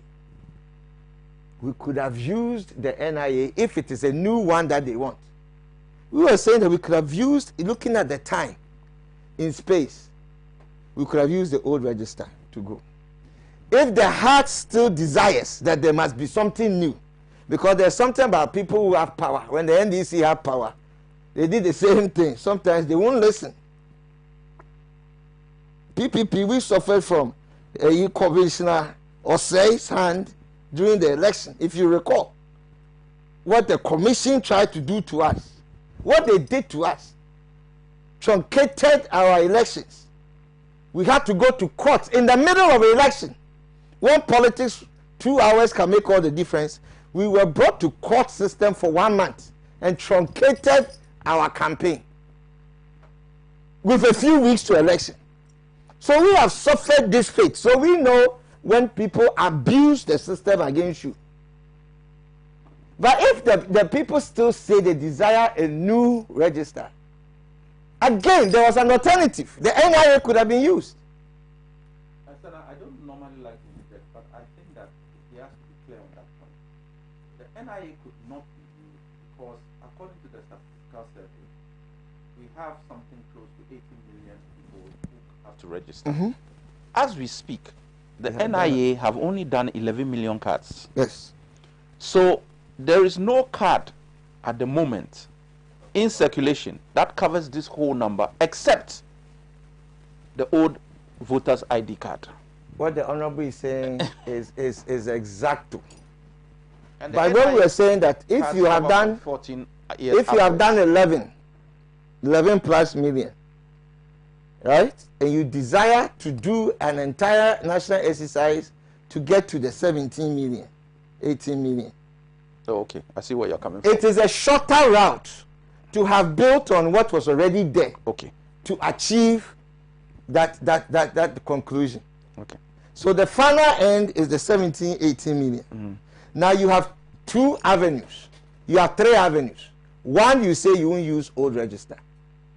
Okay, now you have the avenue between the new register and existing dominant register, which has registered 11 plus million people. The 6-7 million work that you have to do the mop-up to complete that exercise is shorter than going again To do the whole 17 and a half. within a period of COVID-19. Okay, I'm hearing you. Abba, are you with me? I just wanted to clear. Yes. So there are three options. They closed off one option. I am saying that the one option that they chose, there was another option. We could have exposed less people to the process. Now I need to talk about the voter regime thing. It is essential. What KT Hammond said is absolutely irresponsible. So irresponsible. Look, we Africans of African origin in the US, we are dying because of our pigmentation. Because somebody doesn't like how you look or the color of your pigmentation. That the police will stop you, brutalize you, kill you because of the pigmentation of your skin. We cannot sit here in Ghana and because of somebody's ethnicity, for which they have no control over, that they were born into this group or that group, you try to malign a group of people who are of essence Ghanaians, and you expose them to danger. Because by justifying why you have put troops there and talking about 100,000 overnight, you are saying that there is a group of people in Ghana here who are traditionally and functionally thieves, liars, deceits. And so, as a result, you can justify a murder. And you can turn the whole of Ghana against a group of people by those words and actions that you did. Okay. It cannot be that we live in this society. And that is why I wrote an article, Votarians' Life Matter. Because you can't make this statement. When the history of Ghana, you had Gold Coast, you had the Ashanti, you had Northern Territory, you had British Togoland to come together to form what you call Ghana. And then in your mind, you still think that somehow there's a group of people who are less Ghanaian than others. My brother, this is a sick thinking. Okay. It's a sick mindset. It's a sick way of dealing with these things and looking at the people and attempting to criminalize the people. Okay, thank you. The numbers that he talked about, people don't talk about this. It is criminalization of a people. You are saying that a whole group of people have a propensity to want to steal, to want to do things that are negative. Okay. And so as a result, you go and put soldiers there. Then I have the use of these soldiers. You see, the use of soldiers in our domestic affairs. The historicity of military adventurism in politics. We all have nightmares about soldiers' intervention in local activities. What are they there to do? What are they there to do? Okay. Now, unfortunately, I'd have to cut you short. I wish we had more time because I have about 5 minutes on this matter. Thank you. But the PPP has issued a statement on that as well. Okay. Because in the US, when Donald Trump stood there and used there's military to get rid of citizens. Some people were resigned because they thought that the executive had gone too far. Okay, thank you. Too far. Thank you, Nana. Somehow our Facebook feed is improving finally. Oh, it's improving. Please, yes, improving. Okay. It has improved significantly.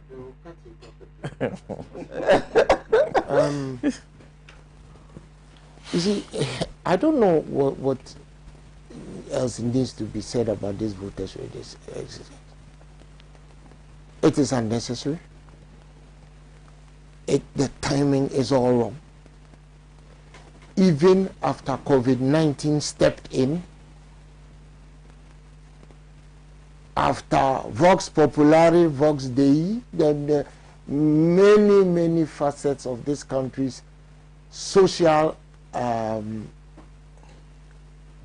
interactions have been against the compiling of this register, not least the fact that many Ghanaians understand clearly that we need to spend the nation's resources on better things like roads, education, water, hospitals, and other things. This very irresponsible government has gone ahead and spent 1.8 billion cedis of our money on a completely needless exercise. The president spoke to the nation and said the election cannot be a West African. I listened clearly to him and quoted him. So in essence, he tells us that his own election into office was illegitimate because that was a West African election. But the truth of the matter is that, and they have always alluded to this, let's not be mistaken, it is designed to disenfranchise people of Voltairean extraction. You see, there is a dirty history in this country, and it's a history of geopolitics, where with all deference and all the respect I can muster, my big brother over here, when I was in Form 1, he was in Upper 6. Great person. We've been friends since we were little. You know, I heard somebody referring to Calvary Baptist Church and the origins of Calvary Baptist Church and how it started and everything. We used to go there. His father was a very prominent lawyer. He himself is no slouch when it comes to the law. So he knows the history of this country. There are certain tribes in this country who have made it their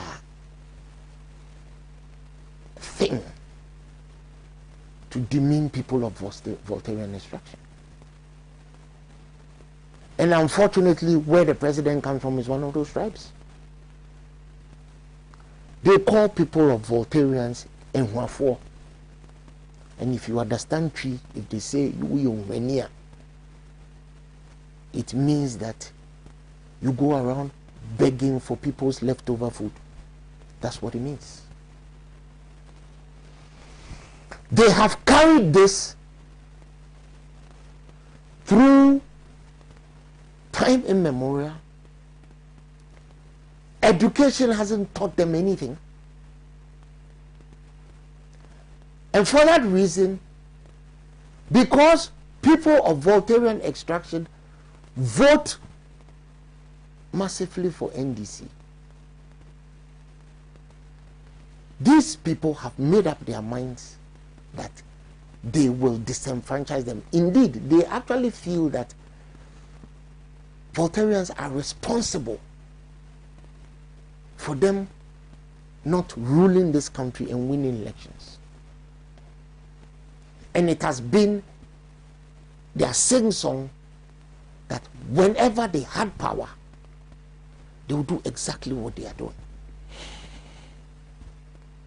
A few weeks ago, there was a tweet where a very prominent member, in fact, perhaps the second most powerful person in this country as we speak today, tweeted that there are 146 or 149,000 people in Ketu South and 146,000 people in Okaikwe South, Okaikwe North. Discuss.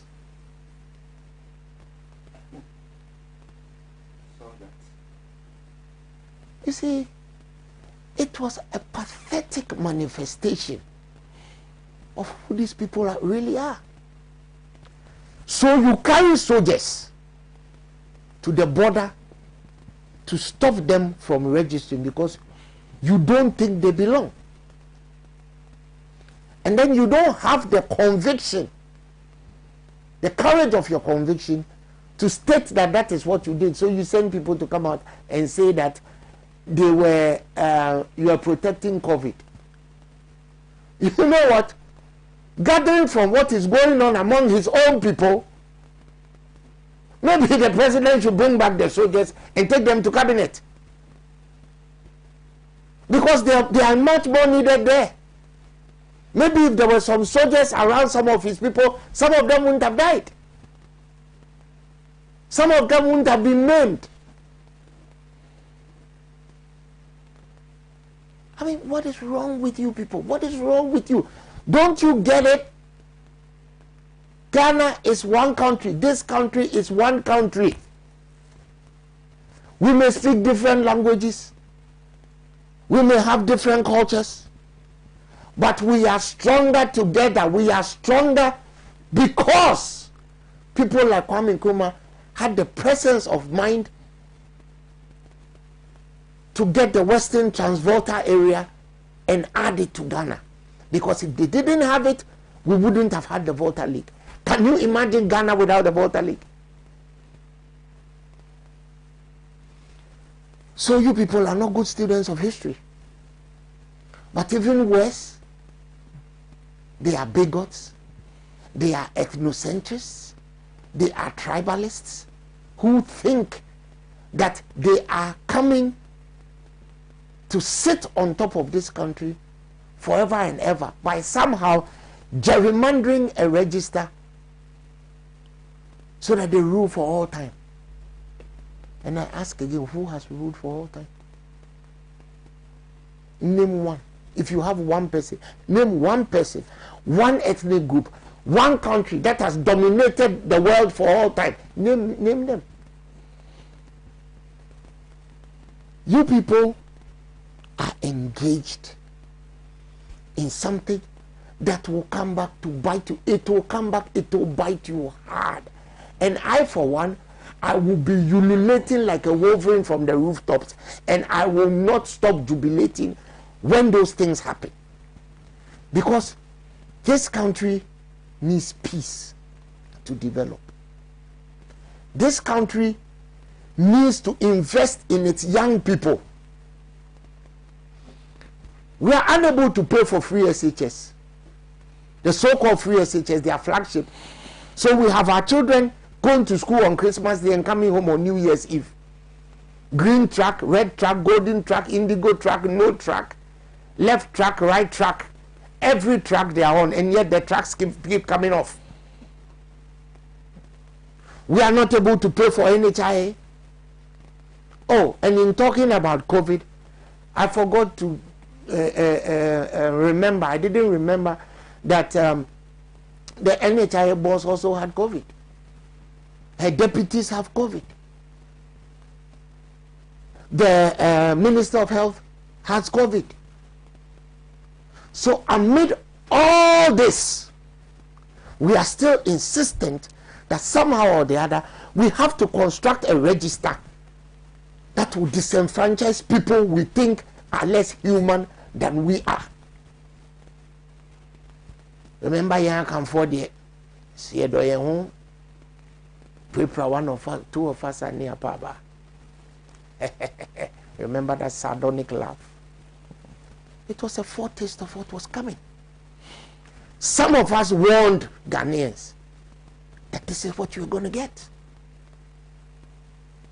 So to all of you who thought that people like me, who were warning against this thing that we have now in front of us, that is causing all of us the heartache and the havoc, the devastation, the corruption, abject corruption.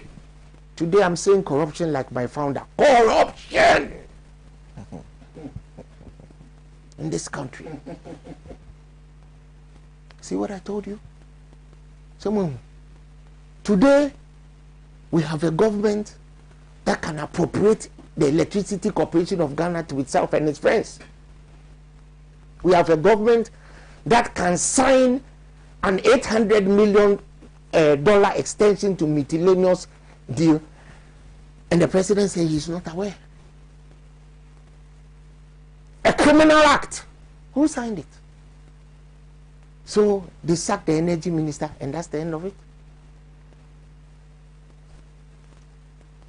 My brother, in closing,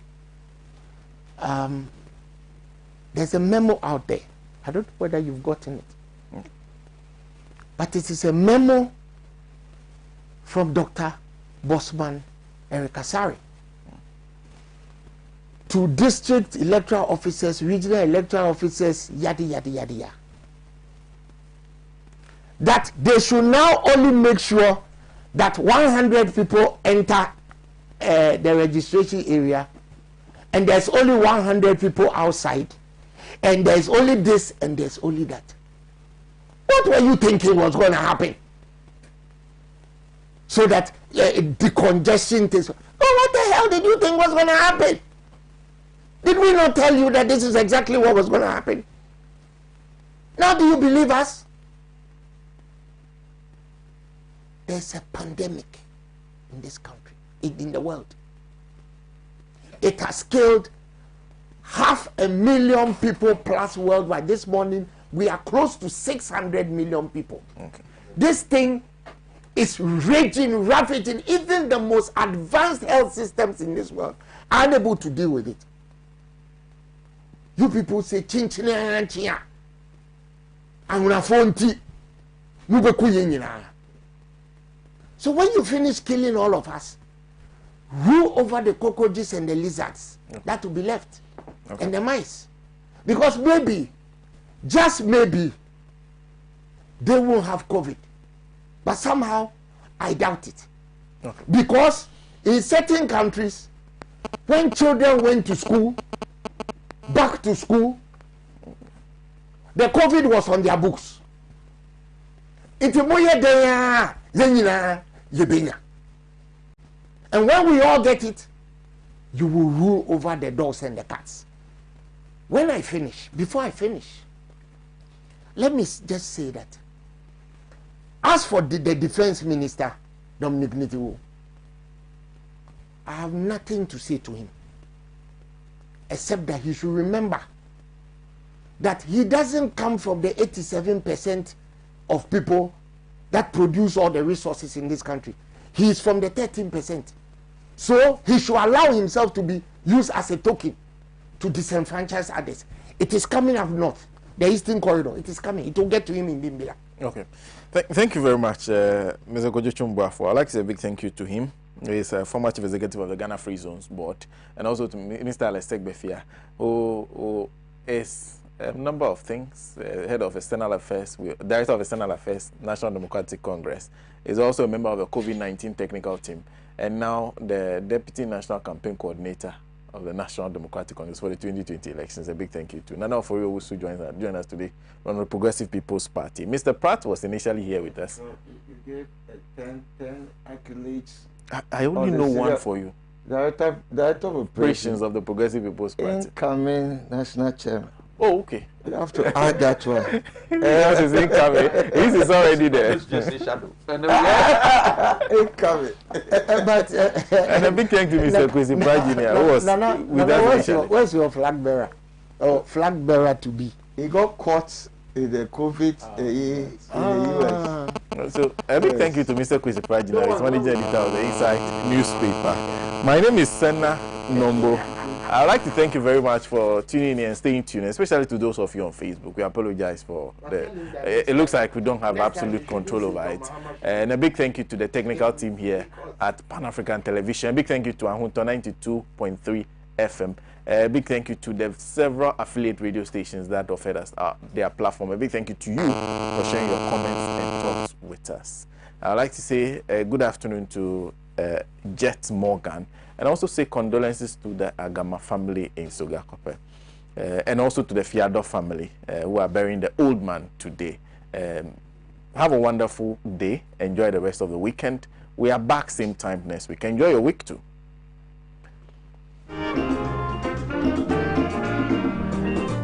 He has labored, he has suffered to lead his people into the land of freedom.